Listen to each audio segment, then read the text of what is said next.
All right, everybody, how's it going? Welcome to the Fan and the Critic podcast. This is not your regular scheduled host. I am taking over. This is perennial guest host. Is perennial the word? I don't know. Repeated guest host Ben Ball here, joined today by the normal hosts. Paulo and Carson, say hi, Paulo and Carson. Hi. I'm the guest today.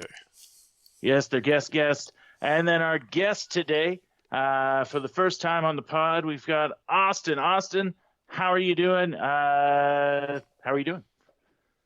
well. Happy to be here, gentlemen. Thank you for having me. Ben's got us tied up in his basement. Someone please help. Yeah, and if you want to get out, you have to answer me these riddles 3. Austin, you get the first one. What are a couple of characters that you think would describe you to people so that the listeners can get a notion of who you are as a person deep in your soul, deep inside of you, your heart? To give the viewers or the listeners a deep look into the inner workings of my soul, and having about 30 seconds to prep for this question and a lot of time to introspect, I quickly came up with a list of Ricky Bobby from the proverbial Talladega Nights. Fantastic. Because if you ain't first, you're last. Nemo from the illustrious Finding Nemo. Okay. Just a small fish in a big ocean, trying to find my way. And then Ash Ketchum. From the series Pokemon, because I do in fact have to catch them all. Wow, that is cool. That I think you did a good job there. That's a pretty solid for 30 seconds of prep time. Yeah, starting with just a total boat anchor. I appreciate it. And, what exactly are you? Are children? Oh, I'm just saying, what exactly are you catching, Austin? Pardon me, sorry. What exactly are you catching? Most of the time Pokemon, sometimes frogs, which may come up later. But we'll see how things go. Great foreshadowing. Fantastic. And a segue into the game of the evening. So we have all watched a certain number of sweet movies that feature at least one professional wrestler. Ideally not super engaged in professional wrestling, but my own ignorance of some of these films has led to there being a little bit of professional wrestling just full-blown in here, depending on which one you consider.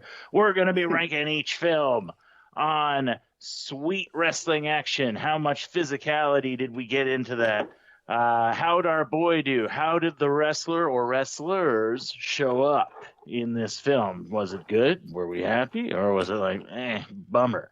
Party time. How much do you want to put this movie on in the background of a party? And how would it stand up to that kind of casual scrutiny? And then followed by quality of the film. Is it a good movie? Like, is the movie done, good? Like, good. It's a good one. Like a good film.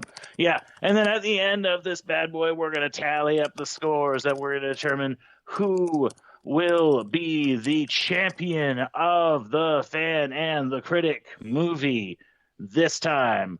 Wow. Yeah. All right. Without further ado, we are going to talk about the sweet movie, The Longest Yard.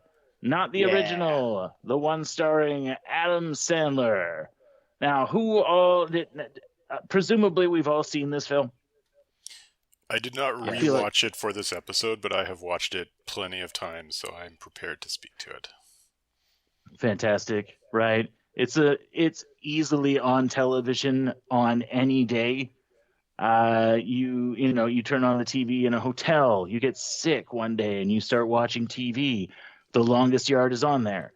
It is ubiquitous. It is the Con Air of the modern age, if you will. Awesome. Well, so we've all seen it. What do we think? Sweet wrestling action. How much badass dude on dude contact did we see in this film? A lot. A lot. Dude Yeah. on dude contact. Yeah. Okay, Paul. Now, if you had to rank that 1 through 5, what would you say? Okay, hold on. I need clarity Yeah. on this category for 1 this bad, specific 5 movie. good. No, Okay. yes, I get that. But if we're talking like, is it dude on dude contact in all respects, or is it just like, are we making a connection to wrestling, or is because there's football contact, and then Yeah. there's prison contact. Take that how you will. Like, yeah, I would say Longest Yard has a good example. There's stuff where somebody just gets full blown tackled. I would say that's football stuff. There's a point in time in which the Great Khali clotheslines somebody as they're walking. It's wrestling stuff. It's non. So I'm ranking that. Yes, you're ranking that. 1 being nah, and 5 being yeah. Okay, I have another question before we go in, and this is maybe going to relate to the second one. Ranking questions. Okay. This is going to be a question I'm probably going to ask on a few of these movies, but who are the wrestlers in this movie? Fantastic. So the wrestlers in this movie are Bill Goldberg, who is the guy who's got the huge penis. Him I know. Yep. Kevin Nash, who's the guy who gets the estrogen spiked into his stuff and starts acting all feminine. Oh, he was a wrestler. Yes. Kevin Nash, Diesel. Big sexy Kevin Nash. Come on. Big Daddy Cool Diesel. What are we doing? Come on. Oz, the great and powerful Vinny Vegas. Anyway, I could go on. Okay, should we pause and just let the listeners know that Carson and I have not watched 1 minute of wrestling in our lives? Just so they understand. Carson watch some minutes of wrestling. Okay. B-ball forced both of us. Oh no, maybe Paul, you weren't there. No, I wasn't there. I was forced against my will to watch 20 minutes of wrestling. You loved it, Carson. Okay, don't act like you weren't into it. Boo! Gaslighting. It was fun, but I do not know wrestlers, and also it was Mexican wrestling, so it did not help with any of these movies. Absolutely true. Absolutely Austin, true. What's your background in wrestling? So I was actually really into wrestling growing up and used to go to the movie store, rent the old 80s and 90s on VHS, WWT tapes. Haven't watched anything the past 10 years, but have somewhat of a healthy respect for at least some where this movie coverage comes from our listings. Okay, at least we have someone. Yeah. Definitely not a deep fan, but know a bit of it. and you guys know that Stone Cold Steve Austin was in this, right? You saw Stone Cold in The Longest Yard. I know him. Yeah, he was in the. He was the one that was extremely racist in the film, Carson. I get him and Goldberg mixed up. Well, hopefully not so much in this movie, just because they have such. Yes, they're both bald white men, but very different vibes. We are not a monolith. Yeah. But you can run the hell out of that football. Mm-hmm. Yep.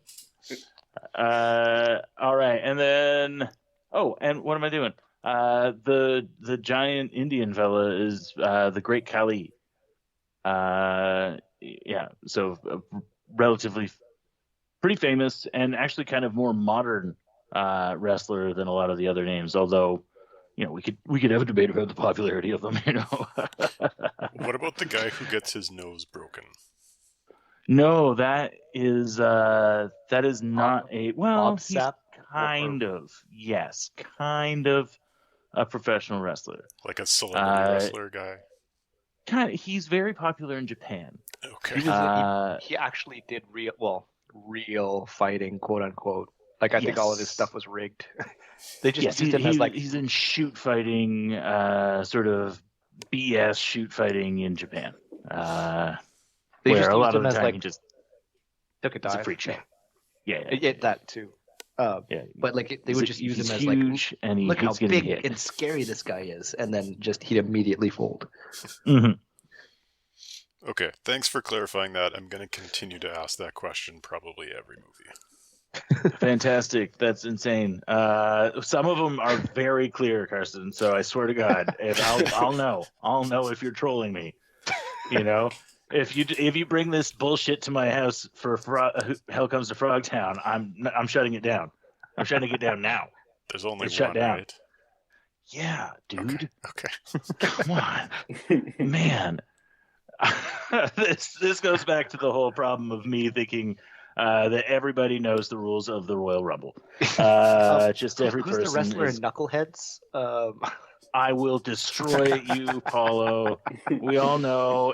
Did everybody watch that one? Did everyone try to watch Knuckleheads? I got Knucklehead? some of it. Oh, No. It is a treat. But we'll get there.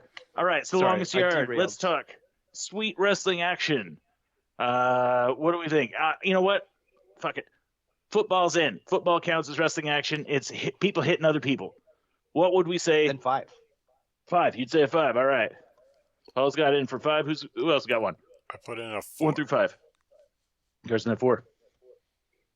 Awesome. I'm What do you gonna got? give it.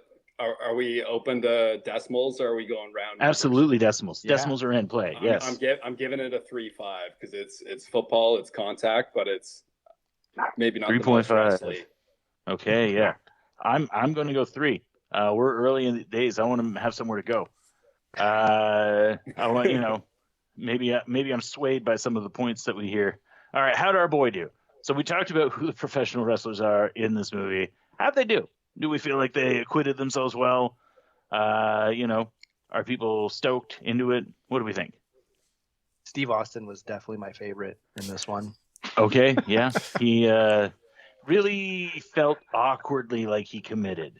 Like he's a good actor or he's a bad racist. One of those two things. That reminds me of sorry, I don't mean to derail again, but there's please. there's this like probably a rumor. It was on the internet about everyone's seen The Departed, right? Yeah. Jack Nicholson, a story about how like he refused to wear I think it was like the hat of a I think Boston Red Sox. Ben Affleck. Was it? No, it wasn't Ben Affleck. Wait, he's not in the Ben Affleck he's did not that in The in a Departed. different movie. I think Jack Nicholson actually did it for The Departed as well. Oh, But yes, but he refused to wear that hat because it went against, his firmly held beliefs. But someone also pointed out that he says the N-word like 50 times in that movie. I won't wear the sports team's jersey that I don't agree with, but you need me to say the N-word. I got you guys. All right, so sounds like Stone Cold Steve Austin showed up huge in this. What are we thinking? Speaking of showing up huge, what do we think of the roles of Bill Goldberg, aka I Got a Big Hog, and the Great Khali, Kevin Nash? I feel like they kind of fit in seamlessly into this whole vibe. Like they didn't really stick out; they were part of the movie. Which in some, I think because of that, I'm going to give it a 3.5. Yeah, part of how I rated this category was not just like rating them as actors, but it's like if you're going to bring in a wrestling personality, you're kind of expecting a certain type of character. Like you're not expecting a dramatic role. You have somebody who has a little bit more flair, a little bit charisma, who's kind of like making the role bigger. And I feel like this movie is a good example of people that filled the screen with big personalities. And as you were naming them, there was people that I didn't know were wrestlers that you're now telling me, like the big Indian guy.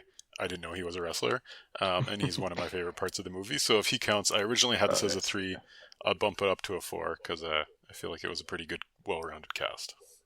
Oh, nice. All right, Austin, where are you at? I think I'm with you, Ben. I think I'm giving it a 3.5. I 3.5. think there's some big boys in that movie, but they were side characters, not the leads. And I think some of our other boys showed up in a bigger way. So I've got to leave some room up by the ceiling on this one. Yep, it's a good call. Good call. All right, Paulo, how did our boys do in Long's Yard? Yeah, I'll give them a 3.75 because 3.75. All right. I mean, in an Adam Sandler movie, you can't really you can't really criticize, or not criticize, but you can't look too deeply at the characters because everyone just has one thing about them in every Adam Sandler movie. This guy's the feminine guy. This guy's the Mhm. racist, and they just stick Terry to that one Crews thing. likes cheeseburgers. Yeah. So they do a lot with what they got. Steve Austin a little too much, but Again, just stark, shocking, jarring realism in that moment. Real Departed vibes, if you get what I'm saying. Yeah. All right, going on to the next category, party time. What do we think? I put this on in the background of a party, and every now and then you're coming back to it. Where are you at? Like, what do we think? I personally, I think this has got to be a 4 for me. There's nothing really in there that's too crazy, but at the same time, like, you can kind of, I think everyone's seen this movie. So like, you put it on, they're like, oh yeah, that movie. I'm going to still have a conversation with you every now and then. I turn to my right. I know exactly what's going on in this movie because everyone's seen it like 100 times. I think the biggest danger about having this on at a party is that everyone's going to stop partying and watch it. Oh, okay. Does that affect your rating? I don't know if that's a good thing or a bad thing. If it's a boring. Sorry, I interpreted party as like a group of people all watching a movie together, where that's the primary thing that you're doing, but Right, you and might they're be joking, not like over, everyone's drinking and there's also a TV in the room. Right. So if we're talking like group movie watching, yeah, I'd say a 4. Like it's a Okay. solid one to talk through. Yeah. And Yeah, let's good fun assume moments. group movie watching. 4. Okay. This is so good 4. for both types of parties, I think. I'll say 5 again. Oh, 5. Jeez. Paulo, We can pick 5 again later. I know. Yeah, I know. I'm just, what? I'm the fan. Whatever. I know. Yeah, I guess. Yeah, there's going to be a lot of ties in Paulo's world. Austin, party time for The Longest Yard. Where are you at? Yeah, I think relative to the other movies on the menu, I think it's pretty strong in this category. Probably a 4.25. 4.25. I don't know why. The quarter integers are amusing me. The decimal places are just going to keep getting bigger. Oh, and it's bigger. getting long. It's getting long at the end of the category. Absolutely. All right. Now, quality of the film. It's an Adam Sandler film, so I would say I'm going to give it a 3. I feel as though, again, he did what he does, and he does it competently, and I enjoy it. But would I call his films good movies? Yeah. I enjoyed it. No. This for me is one of the best movies on the list. I'm giving it a 3, which will lead into how I feel about some of the other movies. All right. Okay. Wow. He said one of the best, so that leaves a 5 for Hell Comes to Frogtown. Yeah. All right. Austin, what do you think? Quality of film? Oh man, I'm thinking of giving it a 4, just because it just took one on the chin pretty hard, and I think I need to boost morale a bit. Oh, nice. We're already starting to see strategic voting, but that's okay. That's the part of the game. That's we're gonna ultimately figure out which is the best. Paulo, you're the last one for the categories that we've got for The Longest Yard. My number changed twice, both after Carson's and Austin's. Okay, all right. 4.15. Yeah. Okay, you're just trying to hurt me. All right. Cool. All right, so after this, The Longest Yard's average score across the... Why is it not doing it? Live Excel formulas on Fan The Critic. Shut your mouth. Shut your damn mouth. I want to post this Excel file on Instagram after this.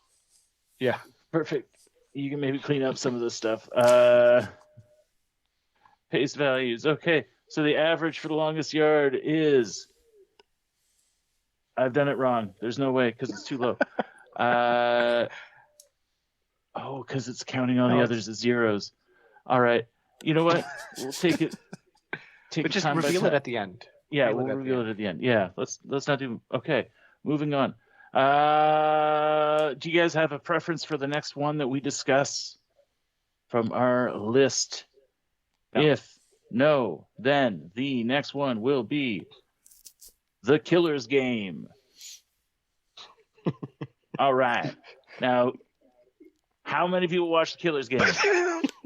I did. Okay, Just Carson and me. Okay. Well, first of all, Paulo, shame on you because I have directly recommended this film many times. Austin, a bit of a pass because you don't know. All right, Carson, what did you think of The Killer's Game? Is this the first time you've seen it? Oh, yeah, of course. Oh my God, of course. So, starting question, as usual, Batista, is he the only wrestler? Are there any other folks in here? Yeah, no, it's just Batista. Okay. Sweet. So, I don't know, are we talking about the movie first? It's like a Smokin' let's talk Aces about- ripoff, basically, is what I feel like. All right. Okay. Which is probably Yeah. the biggest negative because I enjoy Smokin' Aces, like, as a silly movie where it's like, hey, our main character is going up against a bunch of wacky villains trying to, like, kill them. Yeah. And so I was in the back of my mind always, like, comparing it to that, which it's not as good, in my opinion, but not horrible That's right. either. Okay. So what would you say, like, sweet wrestling action? He basically fist fights a shit ton of people in this movie. Yeah. It's not there's really there's wrestling guns. action, though. Okay, all right. So, like, what would you put it at in terms of sweet wrestling action? I put it as a 2. Okay, I'm gonna put And it as a Just 3.5. for advanced warning, I gave a lot of 4s on the longest yard, but it is not uncommon for me to be handing out 2s today. Okay, all right, all right. So, All right, Paulo and Austin, we're not going to take a. What are your thoughts on vibes from the Killer's Game? You know, based on what you know about the Killer's Game. So a little bit about it. Dave Batista is real. You know, he gets a bad test result after finding the love of his life. Discovers, oh no, I don't have long to live. So he sets up a hit on himself to try to collect on health insurance. And set his life insurance and set his spouse up for life. Turns out, after he'd already made the hit, oopsie daisy, bad medical result. He's fine, but the person that he set the hit up does not cancel it and will not because she hates him. So it's like a kung fu movie situation where, like, more unique, different, like, killers are introduced into the fold and try to murder him, and then they murder each other back and forth, you know, that sort of thing. So based on that description, vibes, what would you put in here from a sweet wrestling action 1 through 5? Gotta go with a 4. Batista's just that guy. Just a 4. Physical presence. I feel like he brought it this time, not having Fantastic. seen it, but I have Just on confidence that presence he showed alone, up in 4. a good way. Yep. Paulo, you're saying where you're at? No, I'm going to start at 3.5 by default, but I take half a point away for Dave Batista's character's name. Joe Flood sounds really dumb. And I'm going to add half a point for Terry Crews being in it. So I'm going to get back at 3.5. 3.5. Okay, 3.5. Un-Terry Crews-like role, by the way. I actually liked him, that was this movie, where he kind of plays a little bit of a jerk, which is like Terry Crews is generally such a likable character. He's usually cast in that, so I appreciated he kind of went outside his usual character. That's exactly what I was thinking. And you could argue that Terry Crews somewhat qualifies as a professional wrestler. He was in a knockoff American Gladiator style. I was going to ask that for Longest Yard, but I didn't want to appear foolish if you did not already include him. No, I know he played I football. didn't. Like, he's done various I'm a- other stuff. Yes. Also a really accomplished artist. If you've ever seen it, his painting is quite beautiful. It's really weird. Because he's such a beefy dude. All right. How'd our boy do? So, Dave Batista, Terry Crews, how'd they show up in this film? Before Carson goes, we'll just knock out Austin Paulo here. Well, Vibes. hold on. What do you- I'm going to use my reviews as an appeal to them to try to influence their opinions first. Oh, okay. Fair. Okay. So a big part of this game, or a big part of this movie, is like, so Sofia Boutella is the love interest, and he rescues her, and she falls in love with him immediately. My biggest comment on that is Dave Bautista looks like a skeleton with leather stapled onto him. He does not look the type of human being that like Sofia Boutella would just fall in love with, so it's a very jarring plot progression to the point that I thought she was like a spy or something. Usually you want to sell that like charisma or like that meet cute of like, you want to like say, hey, this romance is believable. I did not at any point believe this romance to be believable. So how'd our boy show up? I'm putting it out as a 2. Oh my lord. Okay. Well, before you guys go, I would like to rebut.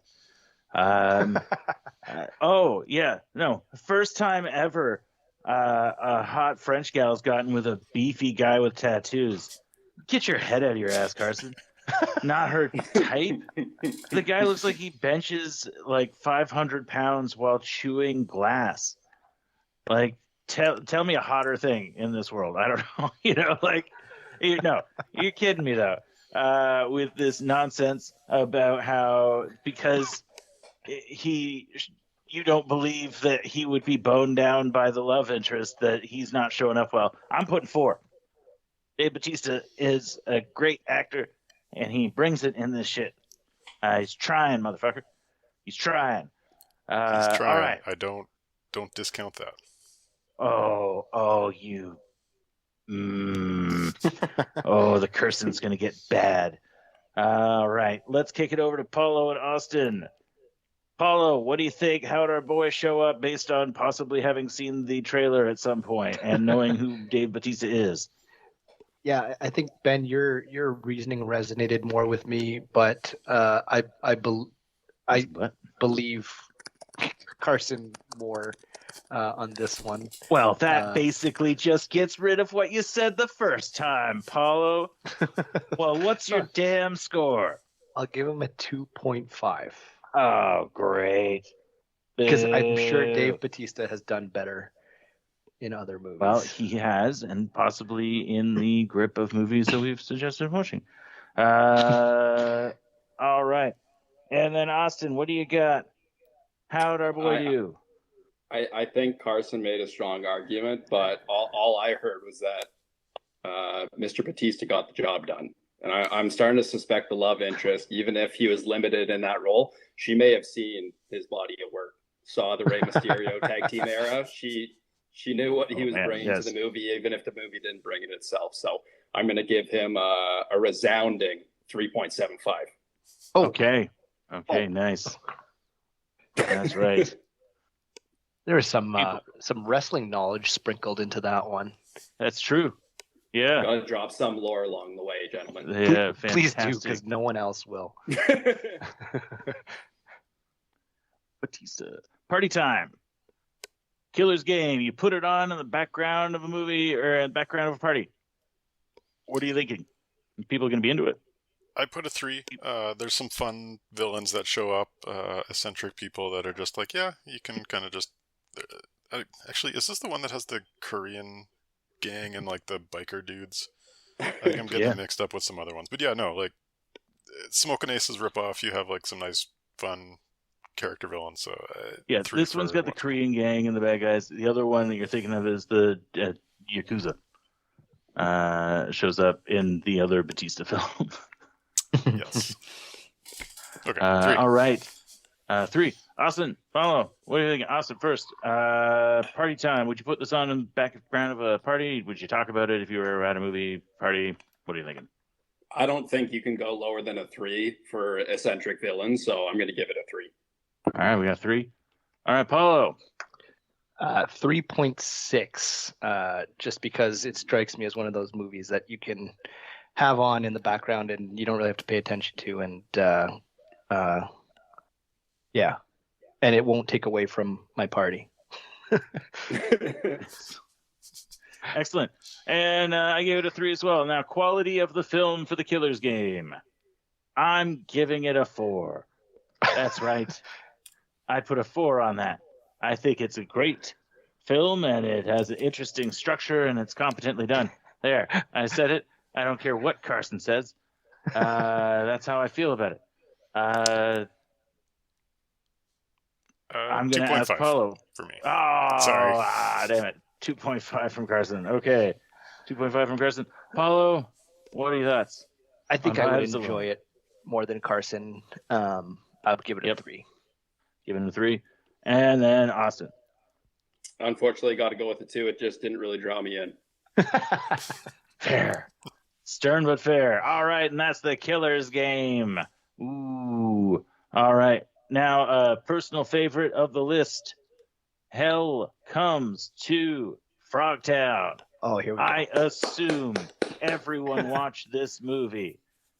No. Yes, I did. Yes. Yes. Good. What a delight. Just a total crazy B movie action extravaganza.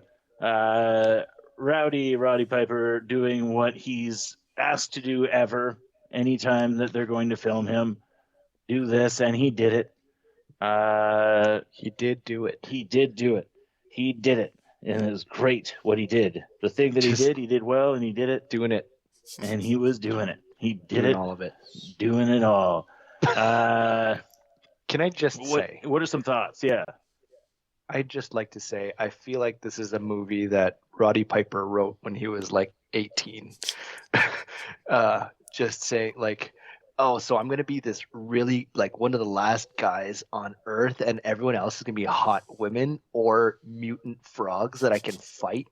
And all the women love me because I have such potent sperm, so that even the ones that can't have babies want to do me. And I have to beat them off. I have to, like, you know, I have to turn down all these women because I'm just I want to do it when I want to do it, but also I'm like so charismatic and awesome, and also I'm really really strong, and I kill these mutant frogs all the time. He's good at guns too. He's good at guns. Yeah, I'm good with guns. And like everyone just finds me really funny and cool, and that's my movie. And then he made it. Yeah, I wear a loincloth so that people can't make direct eye contact with my schlong because it's so huge. Oh yeah, and they have to like put a jail on my dick because otherwise I'll just make everyone pregnant in the surrounding 10 meters. Yeah, they have to threaten to blow it up with explosives. Otherwise, I can't be controlled. Otherwise, yeah. I also another fun thing about this movie before we get into the rankings: the audible sound of the flap opening, letting you know that his penis has become available through the device. Do you want to explain what this movie is about first for anyone who hasn't seen it? I know. Huh? Oh, I guess I did. Yeah. Yeah. Okay, so it's a post-apocalyptic world in which there was nuclear war some time ago. Most people are infertile, and there is a provisional government made primarily of women that is in charge of trying to save the human race by finding all the remaining fertile males and having them get as many women as they can pregnant. And they track him by like all the pregnant women that he's left in his wake. Yep. Also, I'm glad that they sorted it out, but they really skirted a fine line along some stuff when it comes to the women that he had sex with. Like, you could argue the one that he got in trouble for off the top was probably misconstrued by an overbearing, police chief father that didn't like that he got her pregnant. So maybe it was a trumped up charge. And then that thing where they all get together and Cosby that gal. At the end of it, the next morning, she seems pretty cool. And I guess they must have had a heart-to-heart because she's all cleaned up. and like seems really cool by the like time she's leaving. So like whatever they got up to, she was down. Yeah, and I she's guess. quite clean and pretty for a mutant girl who's been roaming the wasteland for. Yeah, I guess Rowdy Piper, either before or after was like, well, let's get you a bath, like before we get down to it. Like, let's really, really nice of him to do that. But again, Yeah. real back against your wall kind of situation. We got to keep the human race going. Oh no, I have to do is complaining the whole way. Like He is complaining the whole way. He really has a bee in his bonnet about all the bees that he's supposed to be boning. nice. Okay. Anyone else? We've explained what? One more thing. We I have to explained call a out lot of it. Oh, the, right, yeah. the frog Man, boss they're guy. frogs. Yes, He's- Toady. That's my dad's nickname. So it added an extra layer. So that was fun. That added to the viewing. Every time they'd be like, "Bring him to Toady." Yeah. Oh no. Well, okay. So that's the other part of it, right? So like, yes, they're trying to find all the fertile dudes to have sex with all the fertile ladies, but also there are reservations full of mutated frog people that they need to go to, because stuff and reasons. Person, I'm curious to get your take on the film. I actually quite enjoyed the movie. I think I texted the group chat when I started watching it because I had zero context on what this movie was, and I was like, I'm sorry, this movie's about what? But it was fun. And I think in the context of a lot of the other movies that we watch, it's like one of the kind of things I was thinking about is like, why would this character need to be played by a wrestler versus literally anyone else? And I think there's some examples of movies where it's like you could insert random action person and the movie would be just fine. I think Killer's Game is probably an example of that. You could get action person to do it. But Hell Comes to Frogtown, I feel like this is a good fit for this type of movie. Like you need someone who has that kind of like manly man type stuff, but also like the charisma, kind of like, big character behind him. So I felt that this was a fun premise, fun character, good use of the genre. Nice. Austin, what are your thoughts on this? It was a bit conflicting in terms of premise, but I agree. I think it was one of my favorites overall. I was a big frog kid, spent a lot of my childhood befriending amphibian creatures in my local neighborhood. Did not love at the outset the thought of them being villainous and to see conflict between man and frog. But Piper brought it, and I think he won me over gradually throughout the film. So, but overall, again, campy, kind of quirky, but extremely fun. And I thought Piper was awesome. So, no, great overall. Super good. That reminds me, there's some really funny points in the film too. Like there's a couple points where they offered the frog people to just take off or like surrender, and often they would. There's we can just stop. They run away, or they eat, at one point it's like you can either eat dirt or eat lead, and they just drop to the ground. Like they're not into this. Like they are forced to do what they're doing. I also like that the frog people can jump well. I don't know. Stupid shit. I love that shit. And they all like ribbit and they sound like terrible frog. Ribbit. One last thing that I thought was hilarious. When the one frog guy is torturing Rowdy Piper, right? And he's got the chainsaw, and he rips the chainsaw off of the cod piece off of him with the chainsaw. And at one point he just turns to Rowdy Piper and he says, you're a really weird dude. Like as a mutated frog person. Frog. Yeah. Like, you're a weird guy, buddy. Yeah. All right. So sweet wrestling action. Let's get into the categories, guys. Sweet wrestling action. What are we going to rank it? I'm putting it at a 4. Towards the end there, you started to see some real wrestling stuff. And also, I feel like everything that Roddy Piper did was as himself as a wrestler. Like, it was all that same weird tone. I'm Roddy Piper. I can't even do his voice. He's great. So manly.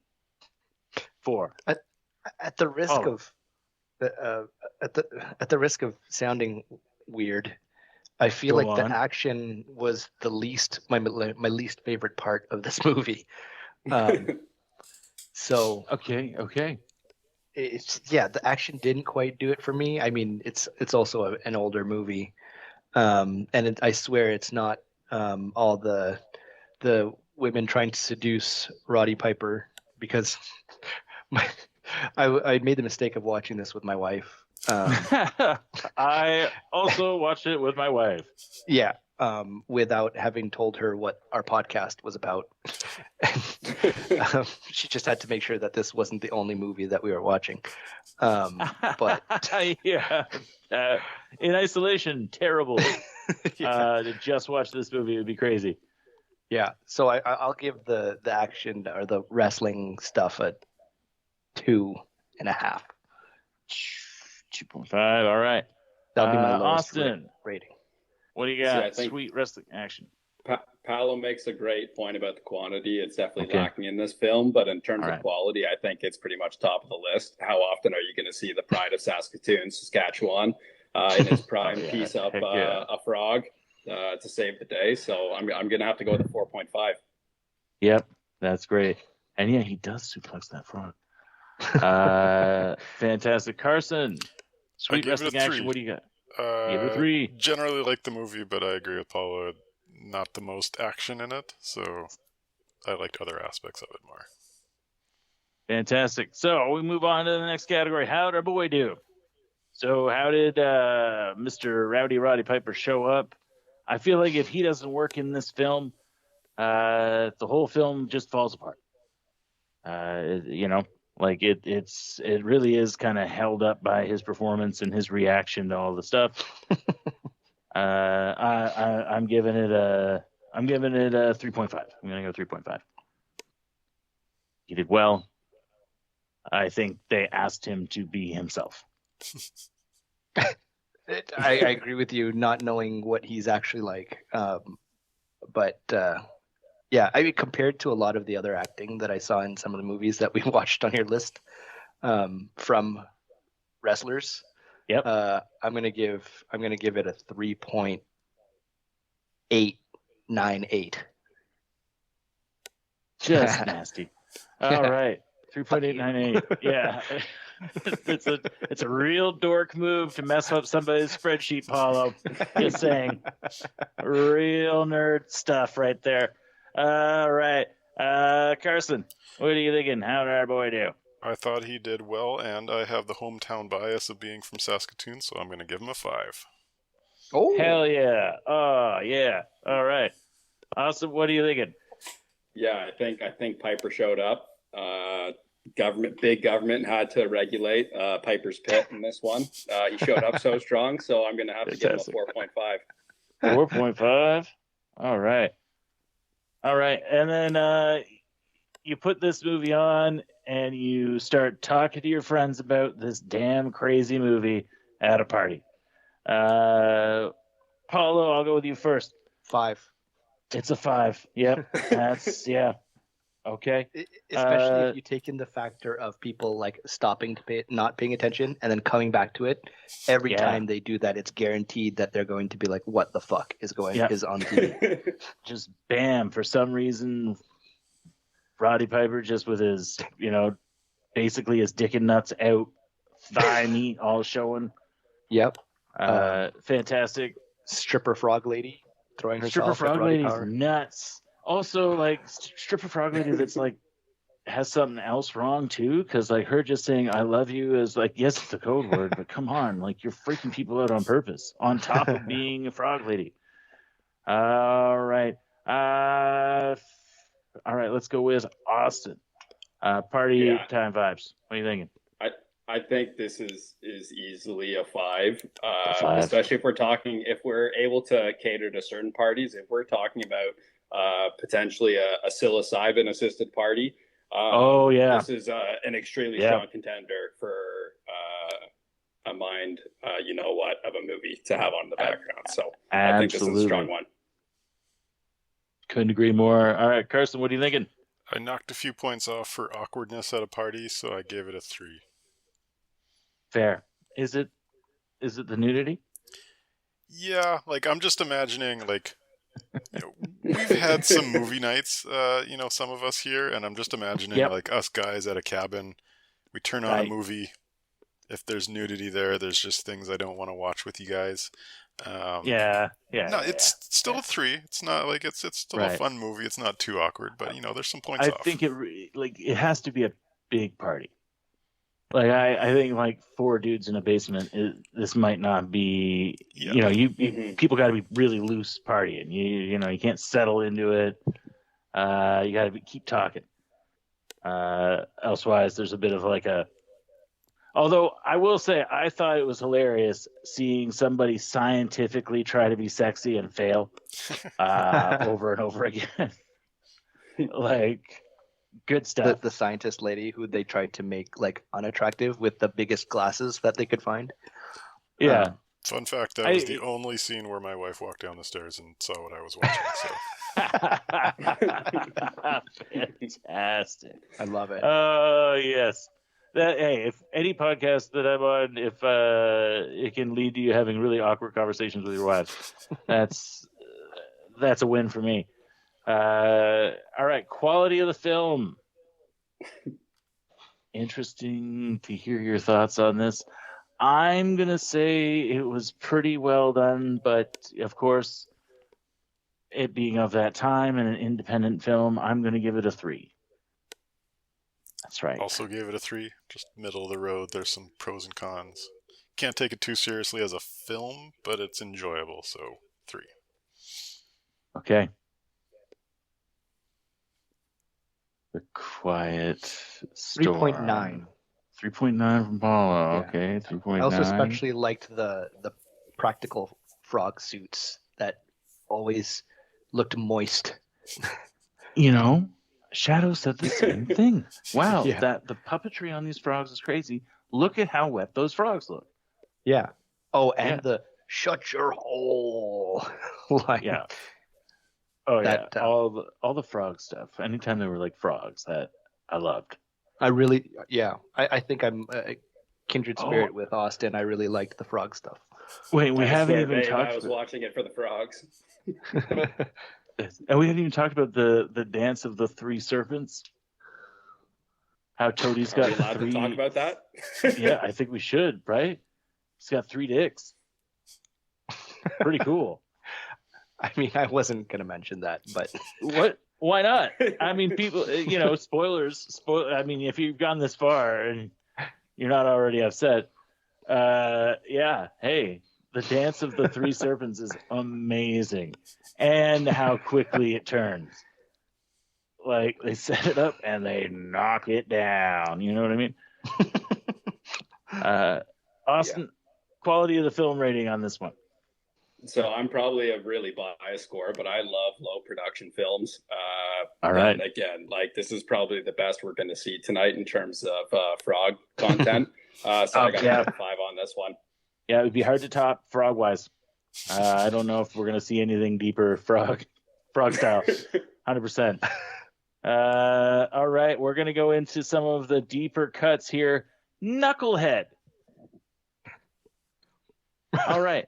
Now, who here watched Knucklehead? I saw like 20 minutes of it. Paula watched 20 minutes of it. Okay. I watched all of it while I was making dinner before the podcast. So, here's what I will say. They borrow a lot of elements of a lot of different films.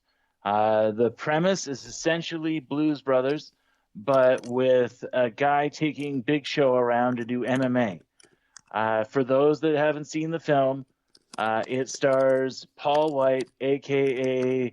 The Giant, a.k.a. Big Show Paul White. That's it. I think he's got other nicknames, but What's yeah. the Kevin James movie where he's an MMA fighter, Here or where Comes he the becomes Boom. because it's basically that, isn't it? Yeah, yeah. It's Here Comes the Boom. It's Blues Brothers. It's like a road trip movie in which this, along with another film in here, reminds me that wrestlers love potty humor. There's a lot of humor in the movie Knucklehead from it being tough to have bowel movements if you're 7 feet tall. A lot of it. They really plumb those depths. There's also a little bit of ambiguity as to whether or not Big Show is completely mentally competent. And it may be entirely based on his haircut. Got a terrible haircut off the jump, and he just seems like he's not all together because he's supposed to be such a sweetie, but then he fights all these different people and like a bear and other stuff. And then he becomes like a darling on the independent MMA fighting circuit. And then they save the church orphanage, right? Because part of it is that Big Show never actually got adopted from the orphanage, so he's like an adult man that's never lived at a home. He's always lived in an orphanage with like nuns and stuff. So he's weird. He's a weird guy. And lots of him being embarrassed, which is strange that happens to him in wrestling a lot and now in movies a lot. Like people love to see this really big guy kind of like, oh, I feel bad about myself. I'm sad. That's his thing though. Like especially in movies, he's very good at being bashful. He's bashful. He is a bashful he's a big old bashful guy. Absolutely. And that comes across. So, all right. I feel like we almost, if I'm the only one that watched it, maybe we move on. Because it would be 3 out of 4 vibes. We're just going to eliminate Knucklehead from contention from this one, guys. I think I'm going to take it out. It is from WWE Films. It, in some ways, was shot like a TV series. So I would, that's fine. But I just want to give a shout out to the Big Show, who seemed within 20 minutes to be probably one of the better actors, and more willing to be, I don't know, embarrassed. He was very willing to be embarrassed. He embraced it in a way that the person in the next movie that we're going to discuss, if people want to, did not. The next movie, The Chaperone. Did anybody watch The Chaperone? No, I didn't. We're gonna eliminate The Chaperone. I'm very ticked off at you dudes because I watched both of these films today. So my comment on this one is I was deciding which ones I wanted to watch, and I kind of crossed off all the horror ones. And I crossed this one off, I think, because there's a different movie called The Chaperone. There's a different movie called The Chaperone. I later discovered that there was like one with Triple H, which is presumably the one you wanted, that Absolutely. I may have actually watched if I had researched this properly. Fair enough. Well, it stars Triple H, and Ariel Winter plays his daughter.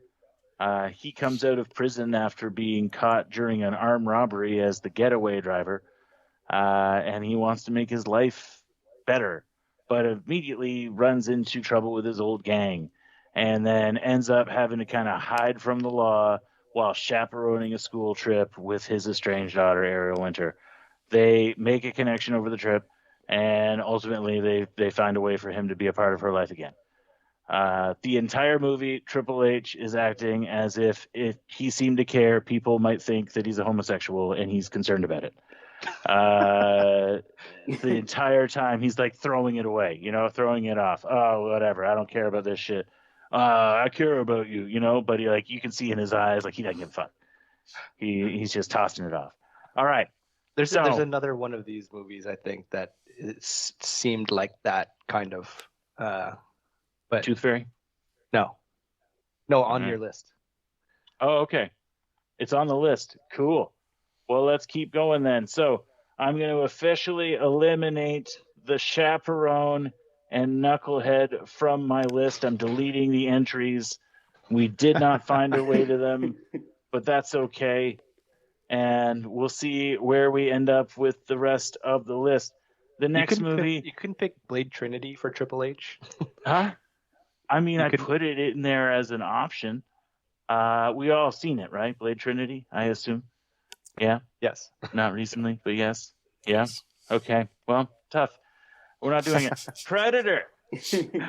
All right. Predator, of course, features Jesse the Body Ventura, very famous professional wrestler, then former governor of Minnesota, conspiracy theorist, notable litigious figure in the history of WWE, fighting for the rights of all of the wrestlers that work there, has been challenging the law regarding classifying wrestlers as independent contractors for quite some time, and has attempted to actually form a union for wrestlers. So very cool dude. But he is a side character in this film. A lot of the film does center around Arnold Schwarzenegger, which, though a very well-loved part of WWE and almost an ambassador of WWE, has never wrestled in the WWE. So we would not count him as part of this. Same thing with, I think it's Carl Weathers, also does not meet the qualifications. It's explicitly Jesse the Body Ventura. I did What do not we want know he was a wrestler. I knew Sorry. that. So- I knew it. You knew it. See? Way to go, Carson. That's good stuff right there. All right. So, sweet wrestling action. There's a lot of stabbing. There's a lot of action. But I don't know that I would call it wrestling action. But I'm giving it a 2. When we talk about wrestling action, because we talked about where is that line between regular action and wrestling action, and I would also say the same thing in regards to just how masculine this movie is, like to the point of satire. Yeah. And that kind of feels Yeah. like, and this is coming from someone who doesn't watch any wrestling, but it feels like there's a crossover of culture in that regard, even though the Predator is almost satirizing it a little bit. So it's like, if we're just talking pure action, yeah, I don't think there's really much wrestling action, but I don't know. I feel like I want to keep it at a 3 just because it's in that world. It's like it's overlapping in some ways. All right. Some All right, great that's points, cool. Carson. I give it a Yeah. 1. Oh, my God, Paulo. 7. All right. Awesome. What do you got? Sweet wrestling action. I actually up mine to 3.5. Yeah, I think I got to go with a 3. Not a lot of Olympic wrestling, but a lot of beef and a lot of presence. So Yeah. Middle Any fact. Greco-Roman wrestling in there? Right. Yeah. Amateur freestyle. Catch as catch can. Mud wrestling? There is mud wrestling, actually. Yeah, that's a good call out. Yep. Lots of mud Give me a wrestling. 1.5. There you go. Mud You're wrestling. putting it, wait, add it back on? Oh, put it up to 1.5. 1.5? Yeah. Considering that? All right, 1.5. That's It's great. for a muddy Arnold. All right, how'd our boy do? So Jesse the Body Ventura, how did he show up in this movie? I feel like he blended in well. I'm going to give him 3.5 on this one as well. He seemed to be part of it. You didn't know. You didn't know he was a professional wrestler, even though you knew that all the movies that we were going to watch were going to have a professional wrestler in it. That's true, but he was also in the movie for like 3 minutes, right? He's Yeah. notable. Like, he has Yeah, some he's notable notable. lines. He's part of the crew. Yeah, he has the bleeding line and Yep, others. he does. He also refers to him, he's the one who refers to himself as a goddamn sexual Tyrannosaurus, doesn't he? I believe so. Yeah, I think Yeah. he's the one that one of refers my to more himself as memorable a lines from it. Okay, I'll give him that. I kept it at a Alright. 3 just because he, short and sweet. Keeping it at 3. All right. 2.2. 2.2 from Paulo. All right. Austin, what do you got? Yeah, going to go with the 3.25. He's strong, but he's secondary, and it's limited. So But Fantastic. some good bars from the kid. Yeah, Absolutely. Absolutely. All he's right. spitting fire. It's, you're getting everybody together. You throw this sucker on the TV. Are people having a good time talking around it? What are we thinking? Party time. Okay, this is the movie that you put in the background of like a real hipster party. Okay, yeah. So that What being do you said, mean by too, that? like it's like an oldish movie, and like I don't know, it's like it just seems Yeah. like the Wait, we cool give that thing. a 2? Yeah, because it's damn. hard because you can't you have to be paying attention to Predator. Sorry, all my ratings don't mean it's a bad movie. I like Predator, No, I know. but in the That's not sense what we're of doing. Yeah, we're talking about party yeah, I know. time. Yeah, in like wrestling action and like watching it at a party. Yeah. Yeah, if it's a Okay, party like Carson's party where you're actually the point of the party is to watch it, then my rating would be higher. But I'm looking at it as it's an actual party, and it's in the background. All right. I would Okay, give it a 2 from 5 Paulo. for either party. I think it's great if you have a big party going on that you're dipping into like individual scenes, and it's great for like 3 or 4 people to watch together as a movie. All right. Okay. Austin, what are you thinking? Real swing of points from the two mains here. I'm going to stay glass half full and say it's like a 4.25. Oh, that's it's nice. iconic. It's got it's quotable. I think it fits for a bunch of different styles of parties. I think it's a good one. Nice. I'm gonna go in there for a 4. All right. Quality of the film. I'm putting this. This is my first 5. I'm putting it at a 5. My rationale being that it spawned a universe that continues to this day. Like, people still make Predator movies. I'm gonna watch the next Predator movie. I could say that already. 5. But if most of the other ones are bad, do you give points for that or The last no? 2 were good. I will maintain.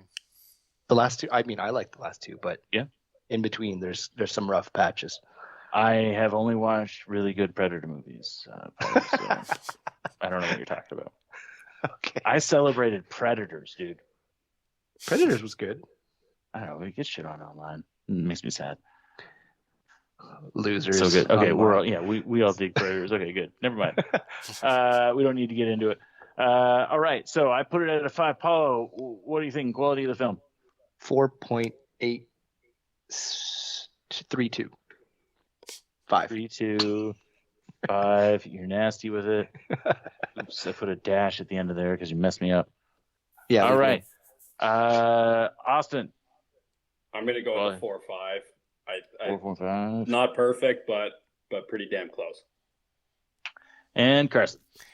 In the context of the movies we watched, I put it as a 5, but I feel like I don't feel good about putting it as a 5, so I'll call it a 4.75. Oh, 4.75. you're grading on a curve. All right, that's Predator's looking pretty strong. All right, we're gonna change gears a little bit here to Ricky Stenicki. Our first, solid comedy kind of movie. Let's talk a little bit about what do people think of Ricky Stenicki? Is this the first time you've seen the movie?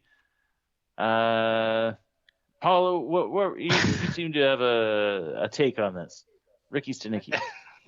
Okay, I was a little disappointed, considering I like Andrew Santino, and I like John Cena, for everything except for wrestling, because again I do not watch wrestling, but I like John, a lot of the stuff that John Cena does. I like. He goes for it. He's like the Paul Rudd of wrestling actors. Yes. So I weirdly, I expected a lot from this movie. I think my expectations came in too high. Okay. But it's fine. It's all right. Okay. All right. Yeah. Austin, what were your thoughts? So this is one I had to speed watch, so I'm not going to comment on it too strongly. But I think John Cena is electric. I think he's really strong. So yeah, that's all I'm going to say. It's a double Fair, entendre. fair. He is very strong. Yeah. Carson? This Did is you watch not my type of movie. Let me just say that. I was sending Paulo some screenshots of like movie ratings I had done recently because we do like a monthly post for our Instagram. And Paulo's first comment is, "Why did you watch Ricky Snicky?" Maybe he forgot that it was on this list, but not the didn't see type that of it was on the movie list. I would typically watch. Didn't hate it as much as I thought, but didn't love it either. All right. Well, let's get into some rankings. I just want to say his Jerk Off Jam series of songs in that movie is a delight. Like, everything else notwithstanding, that series of stupid jokes, I could rewatch those scenes specifically over and over again. Oh, I thought you meant in terms of practicality of the jerk Oh, off I jams. also appreciate the craft. Yes, the They're craft useful. of the jerk off jams. Yeah, Yeah. that's. I like he get bogged down in the process of it, and you know what's good and what's bad. I love that kind of stuff. All right, well, let's just get into the rankings, guys. Kind of a controversial pick: Sweet Wrestling Action. Let's go with Carson. What were your thoughts? So one, was there any? I don't think there was one. Okay, Austin, what are you thinking? Yeah, the parts I saw didn't have any, so I'm going to go with one. Yeah, I don't know if there was any. Paulo, Sweet Wrestling Action. I'll say 0.5 to be 0.5, okay, and I just got to try and bring it up, so I'm going to 2. All right, how'd our boy do? So how did John Cena show up in this film? What are we thinking, Paulo? Man, I love the guy, but I think he's they had him have to do too much. He had too much responsibility in this movie. Okay. Yeah. So then how would that affect your rating? Just in my heart, I'll give him a 3, just to be nice. 3. Okay, it's got 3. All right. He deserves Carson? less.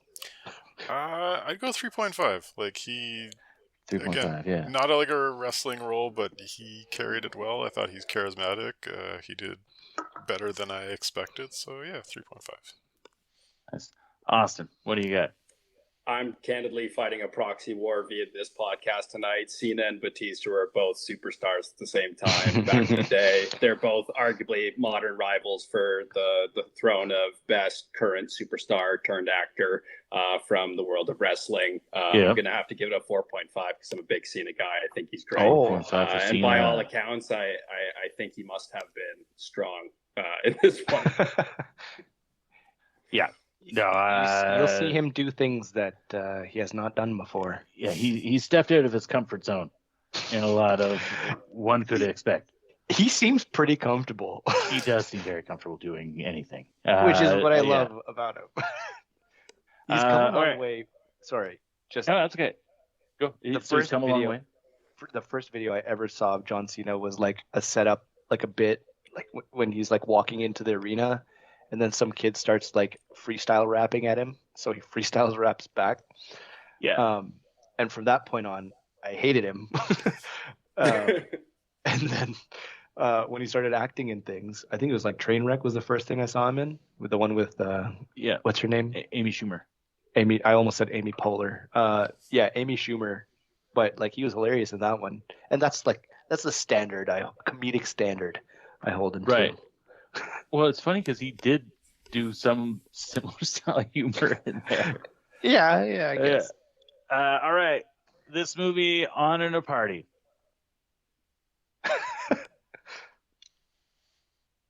Paula's got a beef with this film. 2. I heard a 2 out of your lips there, Paul. Yeah, 2.5. 2.5. All right. I would also go 2.5. 2.5 for Kirsten. Austin, what do you got? I'm going to give it a 2. I think it's 2. He's a tough person to see at a party. I'm putting 4 on there. I thought, there's parts I would isolate parts of this film and show them to people at a party. Which parts? You know which parts. The parts where All the songs about jerking off, man. Of course. Those are the songs that I think are hilarious. Damn it. Why you gotta make me say it out loud? All right. Quality of the film. I feel like this is going to be a heartbreaker for me. Carson, break it to 2. me. What's your rating? Pardon? 2. It's a 2. Okay. Austin, Got to give it a 2.5. I just found it forgettable. 2.5. Paulo, 2.5. 2.5. We all agree, except for Ben. I'm putting it at a 3. Fuck you guys. All right. Ricky Stenicki. It's a good concept, though. Yeah. And a good movie. Idiot. All right. Moving on. I have full disclosure. This one I did not watch fresh for this. So if other people have, I'd love to hear your takes on it. It's when they made Glenn Jacobs, aka Kane, do a movie. See No Evil. Did anyone watch it? Yeah. Austin, you watched it. Yeah. Okay. So all right. So I actually watched this in theaters. Yeah. Yeah. I went and saw this. Yep. Oh man. He had a hook. That was his big thing, right? And he's massive, and he would like hook people and like walk around with them and drag them around. I don't remember much about it beyond that.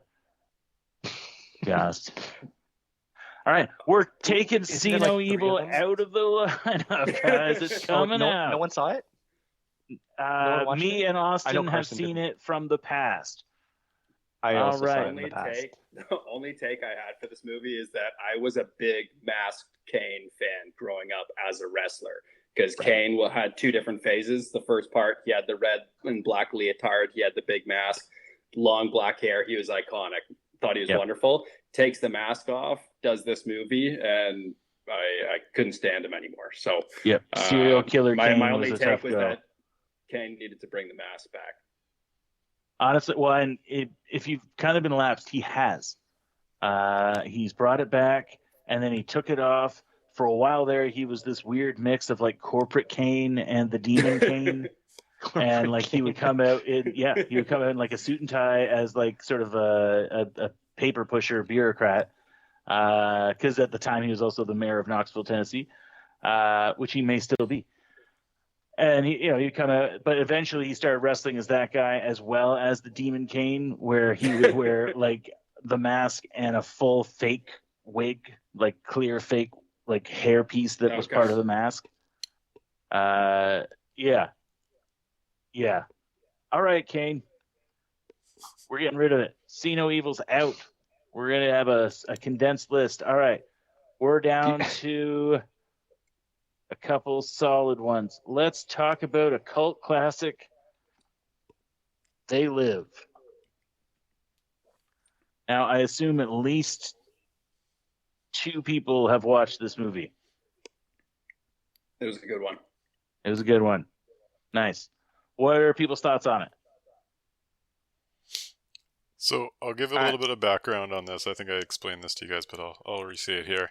I watched They Live when I was like 10, 11 years old, and for whatever reason, I thought it was the worst thing I had ever seen in my life as an 11-year-old. And as time went by, I kind of heard more about the movie, and I knew I probably would like it more as an adult than I did as an 11-year-old or however long I was. And I never got around to rewatching it until for this podcast. So it was kind of like 10, 15 years in the making of me wanting to rewatch this. Although I watched the parking lot fight scene at least once a year for the last 10, 15 years. So even though I didn't watch the whole movie, like I watched that scene. It's one of my favorite fight scenes of all time. Slightly disappointed because it wasn't as good as I thought it was going to be. It was very slow. The highs were high, but there was like extended periods of nothing happening that you had to wait for that stuff to happen. So generally, I enjoyed it, not as much as I was hoping to enjoy it. Okay, Austin. Awesome. Austin, what are your thoughts on the film? Did you rewatch it for this, or are you coming from a recollection of it? So both. So I did end up rewatching this and had an earlier experience with it, and I, to be honest, loved it. I think it actually ages quite well into the modern era in terms of some of the themes and commentary and the prevalence of lizards amongst us. So Of course. Yep. no, I was a big fan of this flick. Awesome. I honestly, until you mentioned it just there, I hadn't really put two and two together. How like there's an element of it that kind of aligns with smart glasses. You know, like now we got all these Ray-Bans and things that then here he's kind of wearing the first pair of like augmented reality goggles. Paulo, your vibe This is of one, someone that may not have seen this film. this one hurts me a lot. I really wanted to watch this one for it, like at least for the first time for this podcast, but I couldn't find anywhere to watch it. So I have a recommendation for you. It's a website called archive.org. Okay. Yep. To watch this movie, I've been watching a public broadcast that was on a Fox channel back in '92 that somebody recorded on DVD and posted on archive.org. I do have to keep skipping through commercials, but it is on there. Okay. And archive, it sounds like it's going to give your computer a virus, but it won't. It's all kinds of like legacy media that you can't necessarily find on streaming on archive.org. I will look that up later when I'm not on my work laptop. Yes. Yes, would recommend. Works great on a tablet. I'll say that. All right. Oh. Let's get into the ranking. Sweet wrestling action. I think there's catchphrases in here. I think, a lot of it is him doing his work with his fists. I'm going to give it a 4. I'm going to give it a 4, even though like a lot of that's just not wrestling, but it's so actiony. And again, I've come here to kick ass and chew bubble gum, and I'm all out of gum. Just so amazing. Like, anyway, that's that one. That's it, Paulo. That's from that movie. I know. That's one of 2 parts that I've watched. 2 things that you know about it. Yeah. And I hate that line. Yeah, good. Delicious. It's funny because like I had heard that line a lot, and then I knew it was in the movie, and when you actually see it in the movie, it's really stupid. Like, why does he say that out of nowhere? It makes no sense. It's funny. I was hoping that there would be context, like in the movie that he kind of loses his mind a little bit. I mean, like he's confronted with some pretty crazy shit. Are they taking that into consideration? I don't know. Sure, but I factor in every other time I've heard someone say it, especially when they've been serious, and it sucks even more when other people say it. All right, Paula, you're gonna go in on vibes here. Sweet wrestling action. What do you think? I'll give it 3 for that fight, which is the other part that I've seen. Everybody knows about it. Sweet. Austin, what are we thinking? Sweet wrestling action for They Live. So I think this is actually a pretty strong one. Again, I think it's pretty brief in the grand scope of the movie, but 6 minutes of prime Roddy Piper in a flannel shirt tucked into some nice denim jeans, going toe to toe in an alleyway, throwing some nice suplexes. I just think it's strong. So I'm going to go with a 4.25 for the Pride of Saskatoon. All right. Sweet. Carson, what do you got? Sweet wrestling action. I'm going a 4, quality over quantity. Just a fantastic fight scene. All right. How did our boy do? So how did Roddy Piper show up in this film? I'll get this out of the way. I'm going with my hometown bias again. 5 out of 5. 5 out of 5. I love it. Okay, great. Austin, what do you got? Yeah, I think this is a 4.5. Roddy Piper's that guy, and he showed up again. All right, awesome. Paulo, vibes, what do you got? 4. As much as I hate that bubblegum line, he's the best person. He has the best delivery of it I've ever heard. Awesome. All right, you want to put a movie on, you put this on, it's a party. Is this a good party movie? Be honest. I'm gonna call it a 2. There are some wonderful moments, but there's just a lot of really drawn out scenes that go on for a long time. If it's the type of party where you're doing other stuff and it's on in the background, no problem. You can ignore it for a while. You can come back and say, hey guys, this fight scene's coming on. We gotta pay attention. But if you're sitting like movie night with the guys, nope, it's gonna be boring. Yep. Or I would also accept you're all hunkering down to watch it because you have some reason, like a podcast or something, that you really have to watch it and pay attention to it. Like it rewards paying attention to it. It doesn't really keep explaining itself. So it's hard to catch midway through. I'm also going to give it a 2. Paulo, vibes? 2, because I will stop paying attention to the party and watch the movie because I want to see it. Awesome. Austin, party time. What do you think? I'm going to give it a 4. I think a lot of the themes and topics age really well. It elevates itself to maybe a smarter party, if you will. But it's also great background to Carson's point, more of a mix and mingle where you can ride out some of the slow lulls, but there's enough going on where you're going to tune in for a little bit.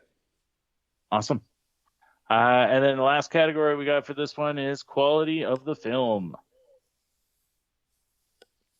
What are we thinking? I'll go first. I think it is a good film for its time. It's an earlier John Carpenter film, but he hasn't yet established a lot of the themes or practices that he brings in consistently throughout a lot of his other horror sci-fi stuff. So I'm going to give it a 3.5 in terms of quality of the film. Austin, what do we got? I'm going to give it a 4.5. Thought it was probably one of the strongest films that we watched for this podcast. All the cultural references that spawned from it. I think it's just a great flick. Sweet. Paulo, vibes? 3.5, having never seen the film. 3.5. And then Carson. What are your thoughts? Quality. I will also give it a 3.5. Some of those boring parts, you still got the John Carpenter score going, so it's a much better watching on your own, like actual watching a movie than a party movie. And good social themes, good action scenes that pop up. So yeah, 3.5. Excellent. All right. We are in the home stretch. We have 4 movies left that we need to rank. And I suspect one of them we might be able to eliminate based on what we've been discussing up until this point. Because if it was difficult to watch, we may not have watched it. And I don't know how many people activated a trial for Lionsgate streaming in order to watch The Condemned. Did anybody couldn't find a copy? I've seen this 4 or 5 times. Seen it 4 or 5 times. I've seen it more than I should have. Okay. It's staying on. Let's talk about The Condemned. All right. So Paulo or Austin, do you want to give a little breakdown of what The Condemned is about? Let's go, Austin. What do you got? It's a stone cold Steve Austin classic. You have Steve Austin in the lead role.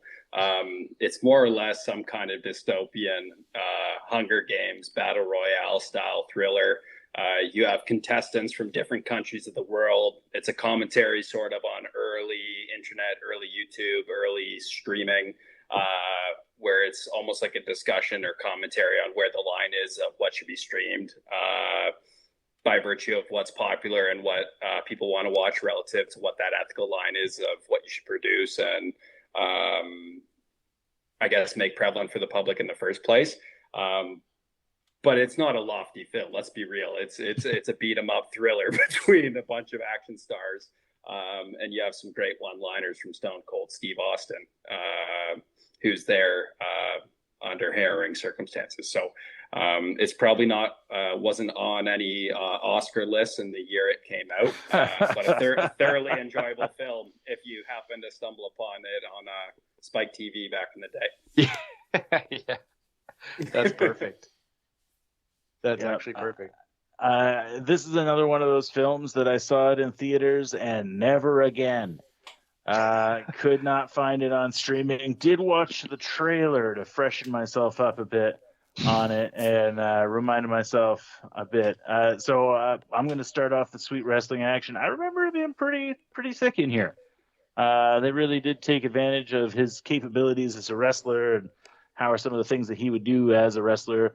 Thankfully, I think at the point that Stone Cold filmed this, he couldn't do much else than what he was already doing. Physically, like he's not gonna do like the Van Damme splits and then a roundhouse kick. That's not Stone Cold Steve Austin. He's not getting his leg up over his head, but he will tackle you to the ground and punch you.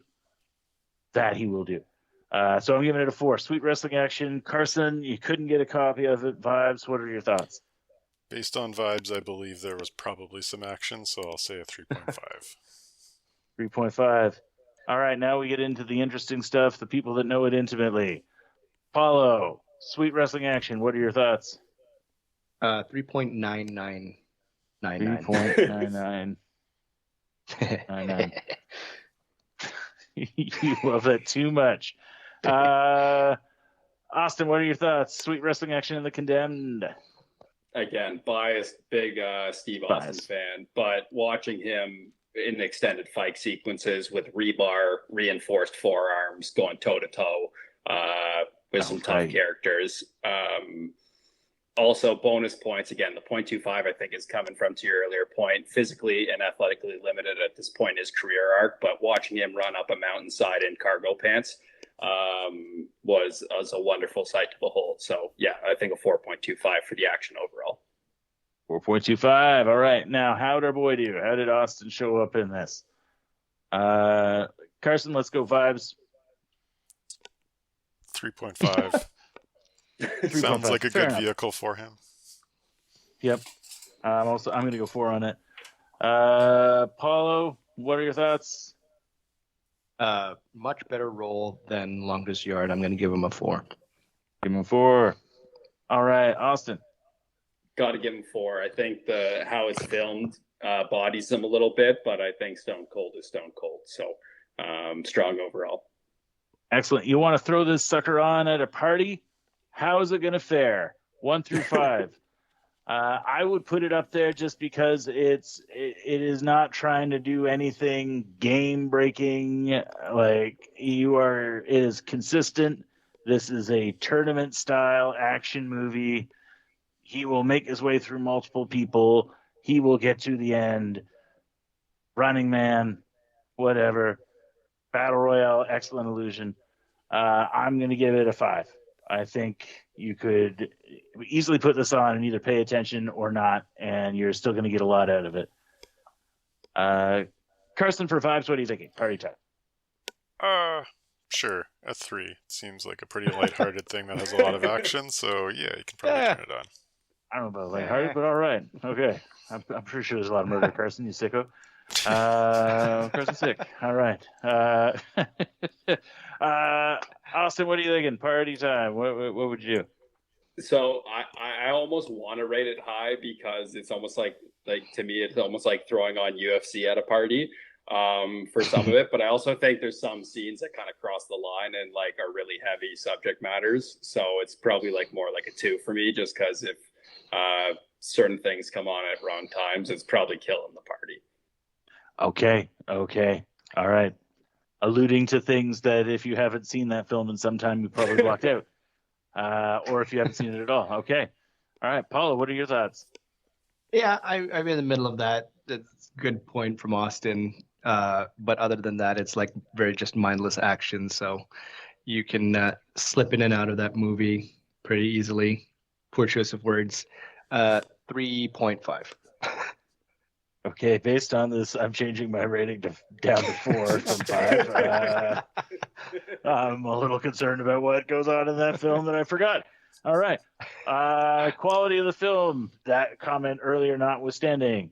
I'm going to put it's not related. I'm going to put a 2.5. Paulo, what are your thoughts? Don't give me next.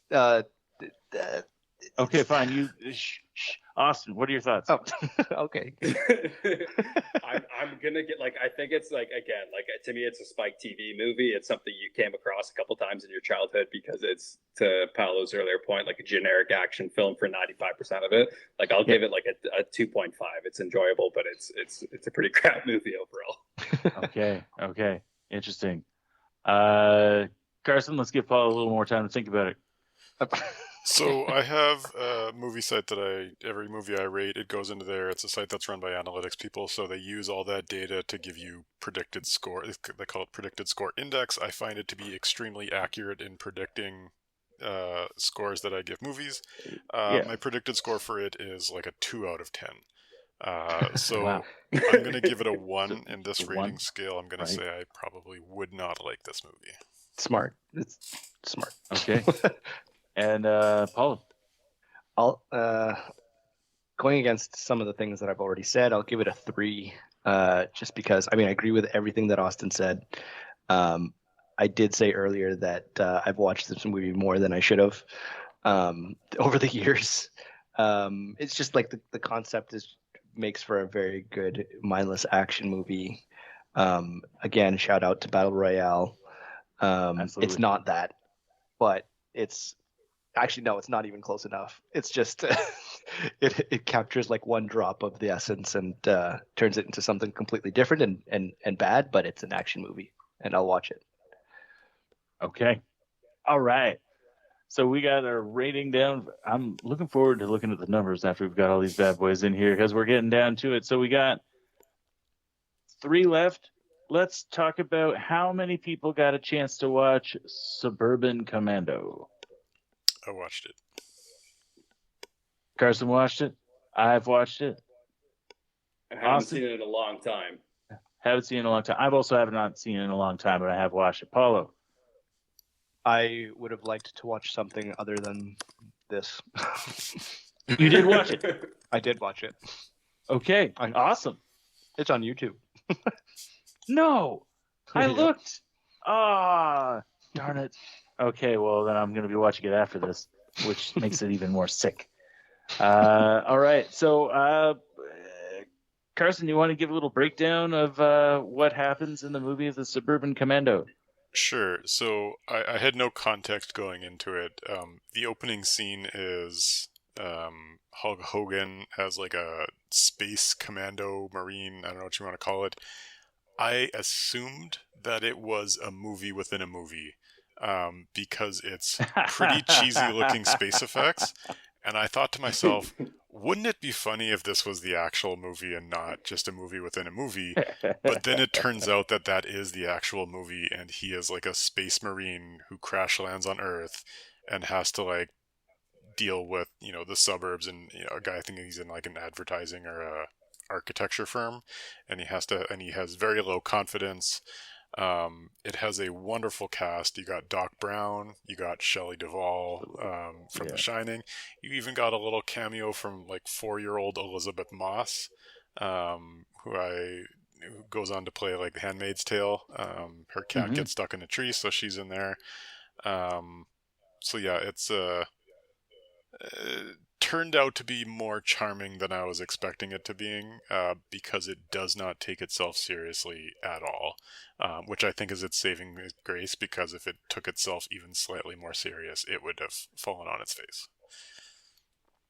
Nice. That's my view of it. Awesome. Austin, what are your thoughts on Suburban Commando? Yeah, I remember it being pretty goofy, not a serious movie. I think if memory serves, at one point you have Hogan fighting a somewhat young Undertaker. So I was a big fan of both at the time. It scores bonus points for me for that reason. But I don't think it was a very serious film, if memory serves. I remember distinctly the line, "I was frozen today," Yeah. because it was in the commercial for the movie, and I think it was on in front of a movie that I watched way more. So like I'm more familiar with the trailer than I am the actual full-blown Suburban Commando movie. Paulo, you wish you hadn't seen this movie, is what you said at the beginning of this. Yeah, I can I can understand like this is probably one of those movies that you saw as a kid and then at the time it was like awesome and then you don't watch it for a long time and then you watch it again and you'll be like, oh, this was actually kind of bad. Yeah, this is one of those films for you. Yeah. Yeah. It did- all right. It didn't do it for me. The other thing All I'll right, add well, is let's- the order that I watched these movies, the first two I watched were Suburban Commando and then Hell Comes to Frogtown. And I got a certain vibe of movie that I was hoping we did more of. Because, in my opinion, a good use of the talent of ex-wrestlers, like it's a good use of the personality, where when we jumped into like the 2010s and the 2020s where it's a more straightforward action movie, it felt like it lost a lot of character and a lot of charisma later on that I liked these old cheesy ones a bit better. You can get away with being a worse movie because they're just having fun with themselves, basically. Nice. I Nice. don't Yeah. know why I'm such a critic on this one because I think it's just like Hulk Hogan's acting was like frustrating me. Yeah. Again, Easily the worst one Does it? out of like every movie that on the list. all the movies that we looked at. Yeah. Yeah. Well, you, my friend, did not watch The Chaperone. Fair enough. So That's fair. I suspect we would be holding this up in higher esteem if everybody had also watched The Chaperone. Probably. But let's talk, because we're getting close to it, guys. We're getting there. Sweet wrestling action. What are our thoughts? 1 through 5.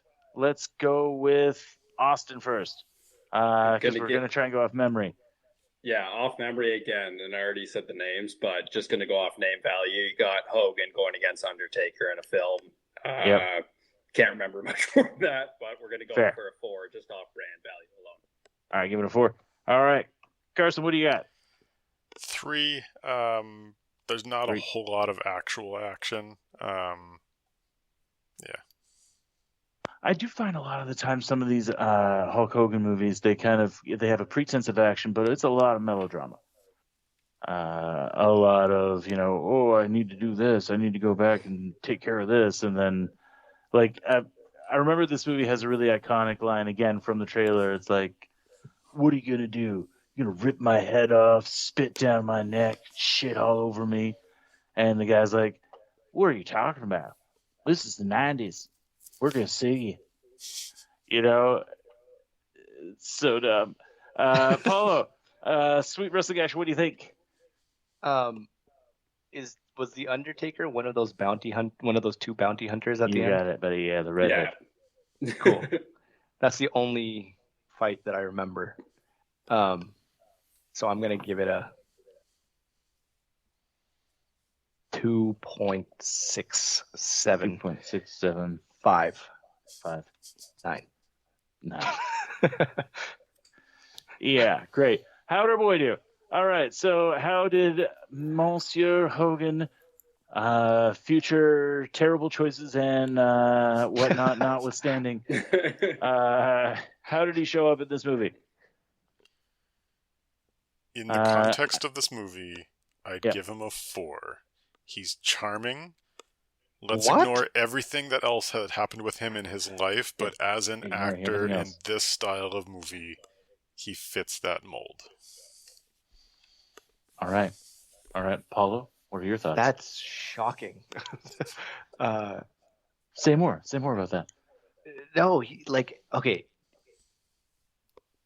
I feel like every line from him was just was the same. Like he can't really need to get back into space, dude.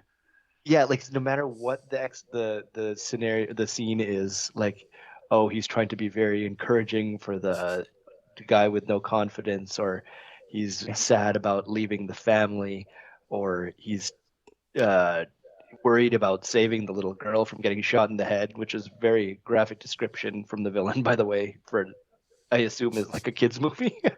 um, um, um, yeah, it's like it just is very monotone. I'm not an actor. I'm not, but just he took me out of it, so I'd give him a 1. Whoa, damn. He All nails right. that antifreeze line, though. It's My favorite sure. part of the movie. Austin, what do you got? How do I do?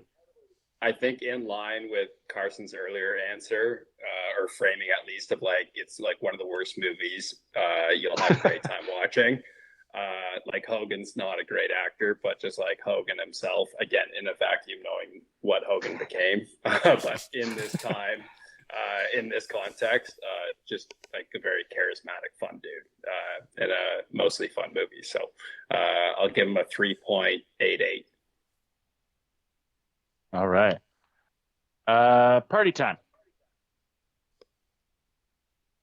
So you put this, now see, here's the thing. I will say that it's hard to, at this time, I'm going to give it a 1 for party time. I, quite frankly, do not want to have the kind of conversations that him being included in a party would spur. It's part of why I tend to not watch certain programs in general, just because, hey, if there's other folks out there that maybe haven't done stuff like that, I'll put those movies on at a party. Some of the other movies we talked about on a party, if there isn't like a confirmed kill of, oh, that's really messed up. So I'm giving it a 1. That's right. Party time. What do we think? You know what? I'm gonna, because it might outweigh it. Austin, what are you thinking? Yeah, I'm not gonna offer a counterpoint. I think it's a 1. I see. Okay. Yeah, I might have come on a little strong on this one. Okay, Paulo. 1. Yeah, all right. Carson. I originally had it at a 3.5, but you're right. If I got invited to a party and I didn't know the person and they had a Hulk Hogan movie going on, I would start judging. So I'll downgrade to, I'll give it a 1.5. Yep, I think we all probably watched this movie somewhat in secret if we watched it. Because, yeah, controversial figure. Quality of the film, great cast. They really built around, try to support Hulk Hogan in this. Christopher Lloyd chewing up the scenery. Like you said, Shelley Duvall. A very young Undertaker. What are we thinking? Quality of the film. Any fun that I had with it, I can't take it seriously as an actual film, so I'll call it a 2 just as a... It's a screwball comedy. Awesome. What do you got? Yeah, I think all the light is gone on this one. I think it's a 1. No. Okay. Paulo, what do you got? I'll give it a 1.5. 1.5. Okay, and I'll give it a 2 as well. Not the greatest film that's ever been made. Okay, we're getting into it. We got 2 left. So the next one we're doing is, again, a little bit of a departure from some of the more grimy stuff. The Princess Bride.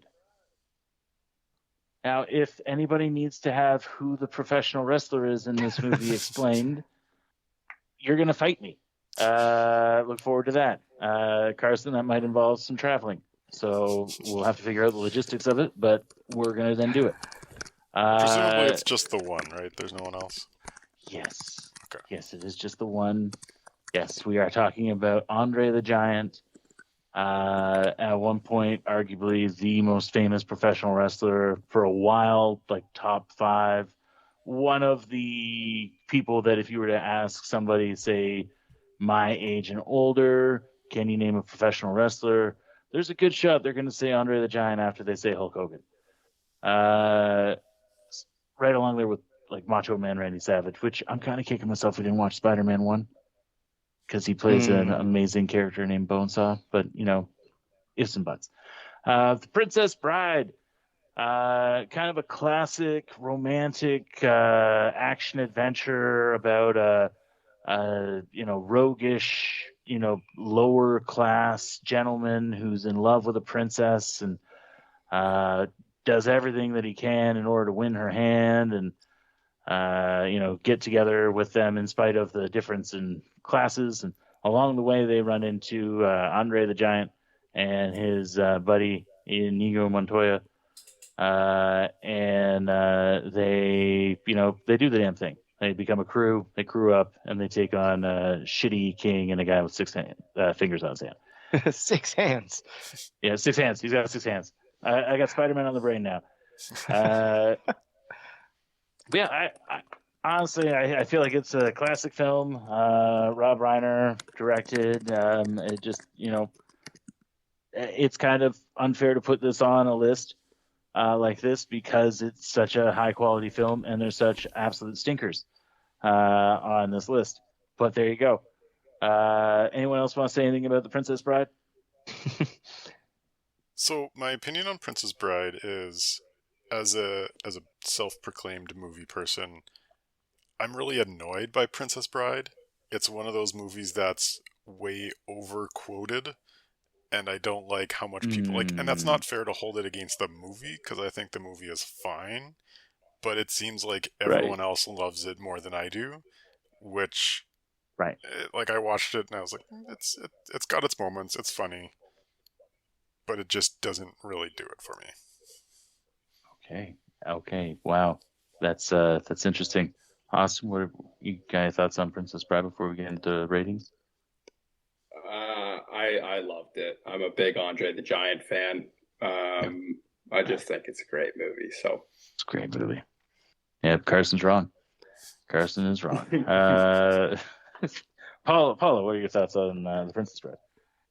Yeah, I don't know why. Like, my wife really loves this movie. I think it's just... And you don't know why. Wow. Controversial takes from both the fan and the critic on The Princess Bride. I mean, I don't hate it. You don't hate it. It's fine. I think I'm not huge into fantasy type movies. Okay. Yeah. But it's fine. I watched it for the first time like a few years ago. And over the years, I've heard all the references and had no idea of like what they meant or where they came from until watching the movie. And I got hit with like a million like callbacks to things that I've heard. So that was if you hadn't seen that until you were an adult man, you would. And actually, I know people that you hang out with that reference that movie an absolute ton that you wouldn't get until that point. Like the word inconceivable, our mutual friend Dan says all the time, basically constantly. It's it really jumps out at you if you've been watching that movie recently. I also think this movie, I may have run the risk of watching it too many times, that I've just become very used to it in a way that I kind of like don't give it the proper deference that maybe I should, because I'm just I watched that movie. I've watched that movie 30 times. It's on TBS. It was on TBS whenever you wanted it, right up there with some of the other films that we've been talking about, where like The Longest Yard. This was before The Longest Yard. Princess Bride was on. You could watch it. So it's a good one. Let's talk about the ratings though, because we want to get through this. We're already 2 hours deep, but we're rounding the corner, and then we can start to get into everybody's favorite thing: math and winning. Sweet. So, The Princess Bride. Sweet wrestling action. From my recollection, there was a lot of sword fighting. There was a lot of magic, whimsy. But there was actually a surprising lack of what one would call wrestling action. It was very surprising to me. But why wasn't it surprising? Well, it's not a type of movie that I would expect. I mean, sword fighting and whimsy and magic, yes, but wrestling, no. Yeah, Yeah, I guess, they got Andre the Giant just for the fact that he's a giant, and fantasy films have giants in them. They're not using the fact that he is a wrestler.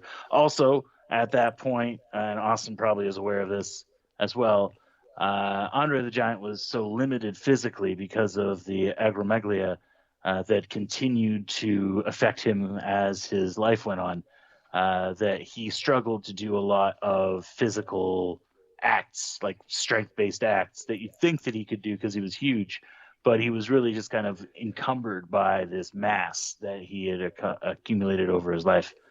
Notably, at one point, he needs to carry or pick up Robin Wright, I think her name is, and he needed a brace, a back brace to support him in order to be able to do that. And she's not a large lady by any That must have been stretch devastating of for imagination. her. Like, Yeah. What? Yeah, no, I can't. Too heavy. But he says Andre Giant with his thick, giant French accent. Too heavy. she can barely understand him, but all she can Yeah. make out is, I can't pick up this woman. It's I massive. can't possibly pick her up. That's all right. Oh, you're just jealous, Paulo. You're just jealous of I'm my not even gonna solid try. Andre the Giant. Yeah, no, yeah, a lot of stone throwing. All right, let's get into. So I gave it a 3 for Sweet Wrestling Action. Probably being too generous because I love it. Paulo, what are you thinking?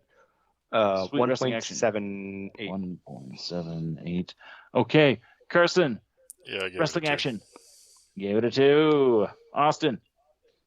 Yeah, I'm going to give it extremely generous 3.5 just because there's extremely limited wrestling. There's minor grappling between Andre the Giant and Wesley. Brazilian but just jiu-jitsu. seeing like his enormity in any physical scene with co-stars. Like at one point he puts his hand on Robin Wright's like shoulder/head, and just seeing like the magnitude of his size, even if he's not using it. I think I'm just a big Andre the Giant fan, so we'll give him a 3.5. Fantastic. I'm learning that being big was very important to wrestling. Yep. Moving being on. a big guy. Yeah, no, it's huge, quite literally. And if not massive, then it's implied that downstairs, massive. Those are the important things that when it comes to a pro wrestler in a film. How did Boy do? So, how did specifically Andre the Giant show up in the movie The Princess Bride? I think he was awesome. I think for what they asked him to do, he did it extremely well. Knowing his limited capability, he did it extremely well. I'm going with 4. Yeah. Paulo, what are your thoughts on this one? 4. Okay, thank you. That's good. Austin. I wish I could go higher, but I'm going to give it a 5. Give it a 5. The Giant warms my heart every time I see him, and I think he's perfect for the role. Fantastic, Carson. Yeah, 4. Like, not a lot of wrestling, but big personality. Did well in the role. So Excellent. Well, we all love Andre the Giant. Fantastic. All right, party time. You want to put this on at a movie party? Party for movies? Party for people that like movies. Party time. You putting this on? I'm going to give it a 3.5. Generally, I would say it's pretty applicable, but it's also pretty known. Like at this point, a lot of people will have seen this movie. The conversation would need to be flowing pretty good because no one's going to really be able to pay much attention to it.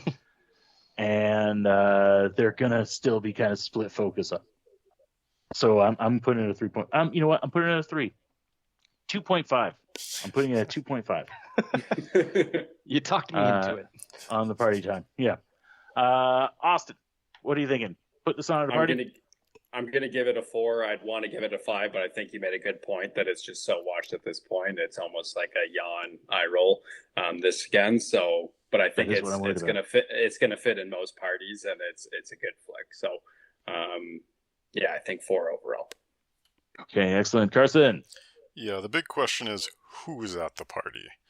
Um, as somebody who Right. has a young daughter and I'm thinking about like movies that I want to show her at some point, if I'm showing a bunch of young people saying, hey, here's this fun movie that came out 50 years ago, sure. If I'm It's a watching yes for that?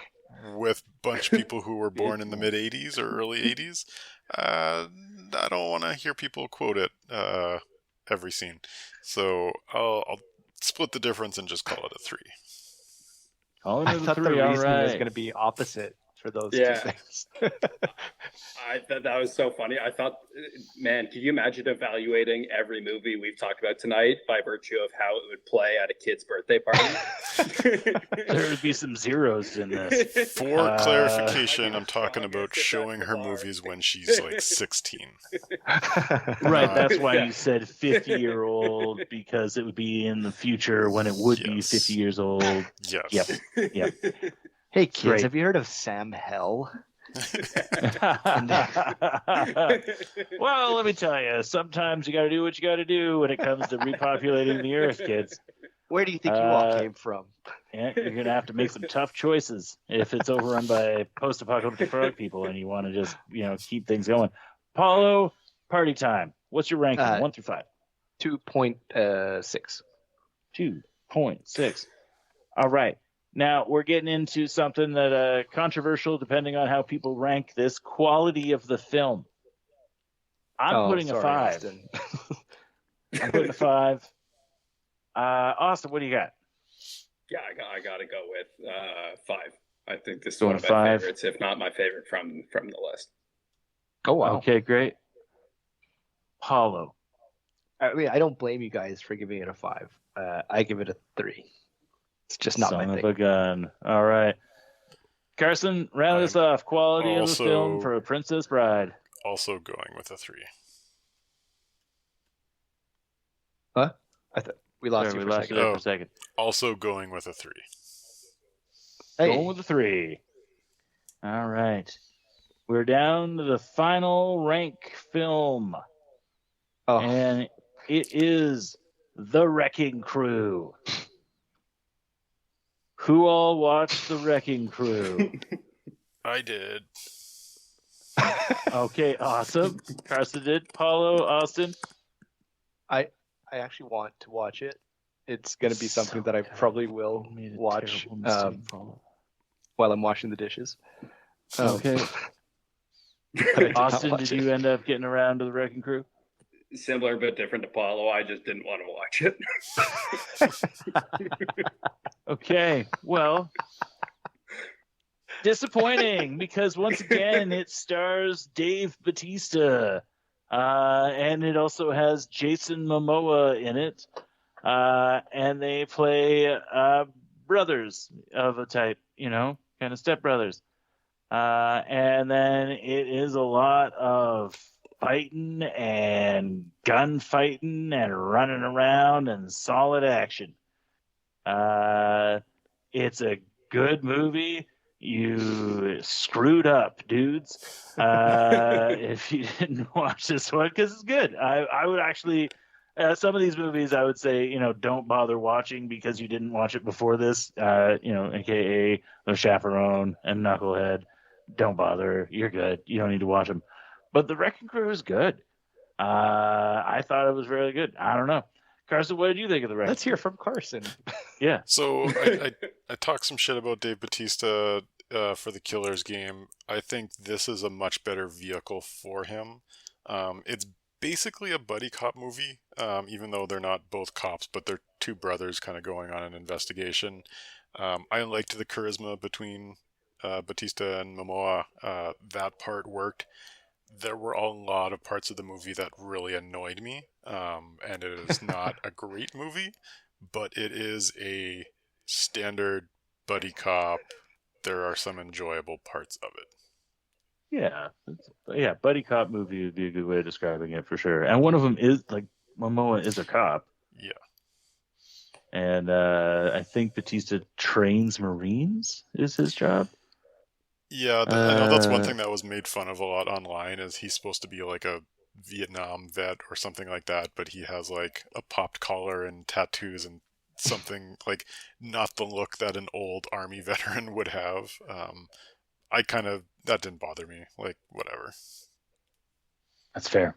That's fair. Well, okay. We'll quickly go through the rankings. Sweet wrestling action. I would give this a 4.5. Like they tackle one another multiple times. There's a lot of things that could be construed as wrestling moves. I don't know. Carson, what do you think? I want to give it more, but one of the things that really bothered me, and especially like we talked a little bit about They Live and the fight scene that it does, and you contrast that, and I don't know whether there was just similarities or whether they were legit trying to homage that scene, but like part of what makes the They Live fight really well is how restrained and believable it is. Like you feel like it's two guys in a back alley like really beating the crap out of each other, and the fact that it's like there's moments where they get up and they're hurting and they're leaning over, like that's what makes it a good scene that feels like an actual fight. And then the version of that in the Wrecking Crew where they're like picking up and throwing each other at cars, and it's too much. And the other part that really bothered me is they tried to copy the old boy hammer in the hallway scene. So even though generally decent action, especially compared to a lot of the other movies here, like it's good conventional, well choreographed action, but it's just too over the top, too much. Like it would be better if they reined it in a little bit. So what would you put your ranking at? Call it a 3. Call Still it a not 3. terrible. Still some decent Okay. action. Austin, vibes of the thing that you may have a vendetta against because it features Dave Bautista. Yeah, no, I wish it had more frog wrestling. So unfortunately, I'm going to have to go with a 2.5. 2.5. All right. Paulo. For all the reasons that Carson stated, I'm going to give it a 4.2. All right. Fantastic. How did our boy Dave Bautista do? Again, I feel like he did really well. I enjoyed it, so I'm going to give him a 3.5 on this. Let's go with Austin on vibes. What are you thinking? Yeah, Batista's that guy. You got to go at least a 3.85. 3.85. Okay, cool. Paulo? 3. That's a 3. Carson? Momoa's a wrestler too, isn't he? No. No? No. Oh, Even I knew that. I know. He know seems that. like he really would be, but no. Yeah, Okay. no, not at all. Batista did well enough. I originally gave it as a 4. If it's just Batista, I'd say a 3.5. Okay. Still pretty solid. Fantastic. All right. Would you put this on at a party? Carson, I want to hear from you first. No, I put it as a 2. There's some okay scenes, but yeah. Yeah, I would also put it as a 2. Like a lot of it is not meant to be humorous. Like it's that classic action movie of like parts of it are meant to be taken semi-seriously to drive the resolution later on in the film. So for that reason, it doesn't read as funny or campy in a lot of moments where some of the other stuff that we're watching, it's like, oh my God, that's they're playing it seriously, but that's hilarious. All right, Paulo, your thoughts on Party Time just on vibes? I'm going to say 3 because over-the-top action always plays well in the background of a party. Fantastic. Awesome. I'm going to go with a 1.5 just because I haven't found a reason to watch it at a party yet. Okay, fantastic. And then the controversial one because of the disparity in terms of quality of the film. I'm going to put a 4. And I'm going to hear you all saying mean things about this movie. Austin. Yeah, I think at most you can give it a 2. Just again, to give it a 2 sight unseen. Yep, love it. All right, Paulo. I think I'm going to enjoy it when I do inevitably watch it. So I'm going to give it a 3.3. 3.3. And Carson. I would agree that Paulo would like it. I did not. I'll give it a 2. 2. All right. Well, now we have our data all lined up. We've got the rankings ready to go. And I think I need to pivot table it. So we're going to pivot table this bad boy right now. Oh, yeah. While you're I doing may share that, my screen. Yep, go ahead. there was another movie called Ready to Rumble, and I was hoping we could talk about that because I really hope I didn't waste my time watching that. So I need to get Yeah, like let's talk 30 about it. seconds of conversation out of that. Yeah, I didn't necessarily include it. It's an outlier, but I did watch it as well. Did everybody watch Ready to Rumble? Unfortunately, was not ready to rumble. Okay. Paulo? It's another one that I will eventually watch. Far too late for this podcast. All right. Carson, let's talk about Ready to Rumble. This What is did you like- think? If me and Paulo decided to make an episode where it's like, let's force each other to watch movies that annoy each other, this is the type of movie that Paulo would probably pick for me. It's like, I don't know how you call this. Like, it's not a boner comedy because it's not. But if you took a boner comedy and substituted anything sexual with wrestling, that's basically what this movie would be. And so, like, the comedy annoys me, the characters annoys me. There's a whole lot of wrestling people in it. Like, there's a whole lot of people that are fun. So, like, in terms of sweet wrestling action, I ranked it like a 4 because it's got all that stuff in it. But I hated all the characters and I hated the story, and I was very much annoyed by this movie. Okay. Yep. It's funny because I watched the opening and I thought to myself, like, wow, this is like, I really want to watch this. This looks hilarious. It's very fun in that it is so dumb. It's so dumb you question sort of the reality of the film.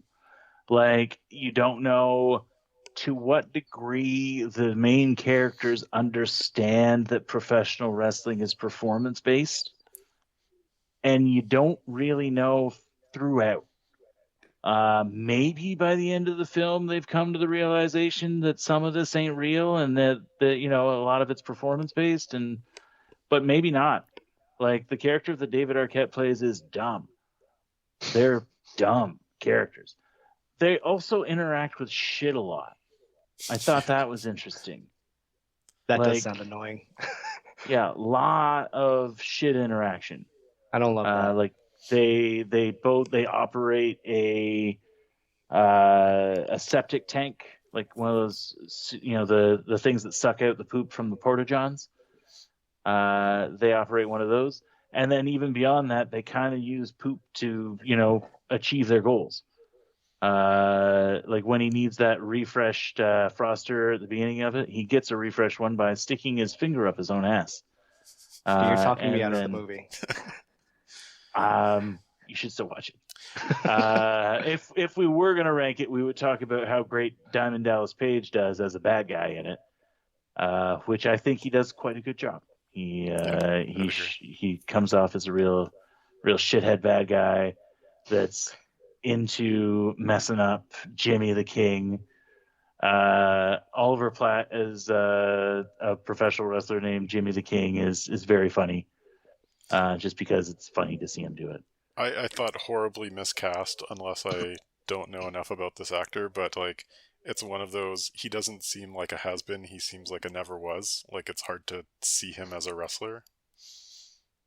Yeah, it really works if you're aware of some of the older style territorial wrestlers, like Jerry the King Lawler or Harley King Race, or King Harley Race. Like, the various kings that have existed have been in this same kind of dumb vibe, but like, it's mostly a lampoon of Jerry the King Lawler. It's great. But yeah, I'm glad that you watched it. I'm not surprised that you're not the hugest fan of it, because it is legitimately weird. The other thing I'll say in the movie's defense is I heard that like David Arquette got really involved in the wrestling scene and used a lot of like the popularity of the movie to raise money for people who were like ex-wrestlers and like their health insurance and stuff like that. So it seems like there is a good community around the film, and there's a lot of good that happened from it, despite me not liking the movie itself. So it's like the All right, opposite of Suburban Commando. Yeah. All right, well, we have the rankings. Coming in dead last, based on average score, Suburban Commando at 8.8 average score as a total of out of the 4 categories times 5. I feel like I really dragged that one down. Yep. Yep, you're right. Although, honestly, it's Hulk Hogan's goddamn fault. He drug it down himself by making us all afraid to engage in media that features Mr. Hogan. Still not helped by the fact that he's extremely popular. Second last place, Ricky Stenicki. Oh. Very funny film. Did not deserve what you all did to it. How dare you? Third last, and because people have a hate on for Dave Bautista or do not have great time management skills, Paulo, The Wrecking Crew. What are you, spending time with your families? Get the fuck out of here. No, The Wrecking Crew came in at the third last. Similar story with the fourth last, The Killer's Game. These are good films, jerks. You should be watching them. You're hurting your darn self. Somehow above those two, in spite of having similar amounts of people having watched it recently, The Condemned beats those out and is right in the middle of the pack, along with breaking into the top 5, The Princess Bride, which brings us to our top 4 freaking amazing pro wrestling. Who will be the top of the heap? Well, coming in at number 4, Predator. Strengthened by just being an excellent movie, and Jesse the Body Ventura having some choice moments in there. Coming in at number 3, They Live. Fantastic movie, again, cult classic, iconic, which brings us down to 2 films. I think I know where this is for going. grabs for the top spot. One is a movie that you would be able to watch on TBS any given Sunday because it features football and Adam Sandler. And the other one, they're never going to play on TBS, and it is our champion, Hell Comes to Frogtown. Yes! The greatest film of all time, according to the Fan and the Critic. Hell Comes to Frogtown.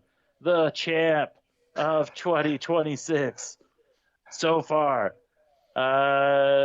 with a commanding score of 15.8995 average, combined out of a possible of 20. So pretty solid across the board. I'll also be sending the data over to Carson so that he can extract different data points from this, because he's going to understand it better than me, even though I recorded all of it. But yeah, that's it, guys. That's the champ. Hell Comes to Frogtown is the winner of the inaugural Fighter and the Kid SmackDown. Fighter and the Kid, different podcast. Fan and the Critic SmackDown for the best wrestling featuring film crown. Yeah. So I'm happy with that. Yeah, I feel like that represents this well. Condemned should be lower, but we got it right. Condemned should be lower, yeah. Again, I think the Condemned was bolstered by some real Dave Bautista hate. Some real, I don't know if I want to watch that with it, and that's on you, Paul. That is on you. Not prioritizing watching awesome movies with Filipino people in it. I don't know what's wrong. Paulo. Classic me hating Filipino people and representation in movies.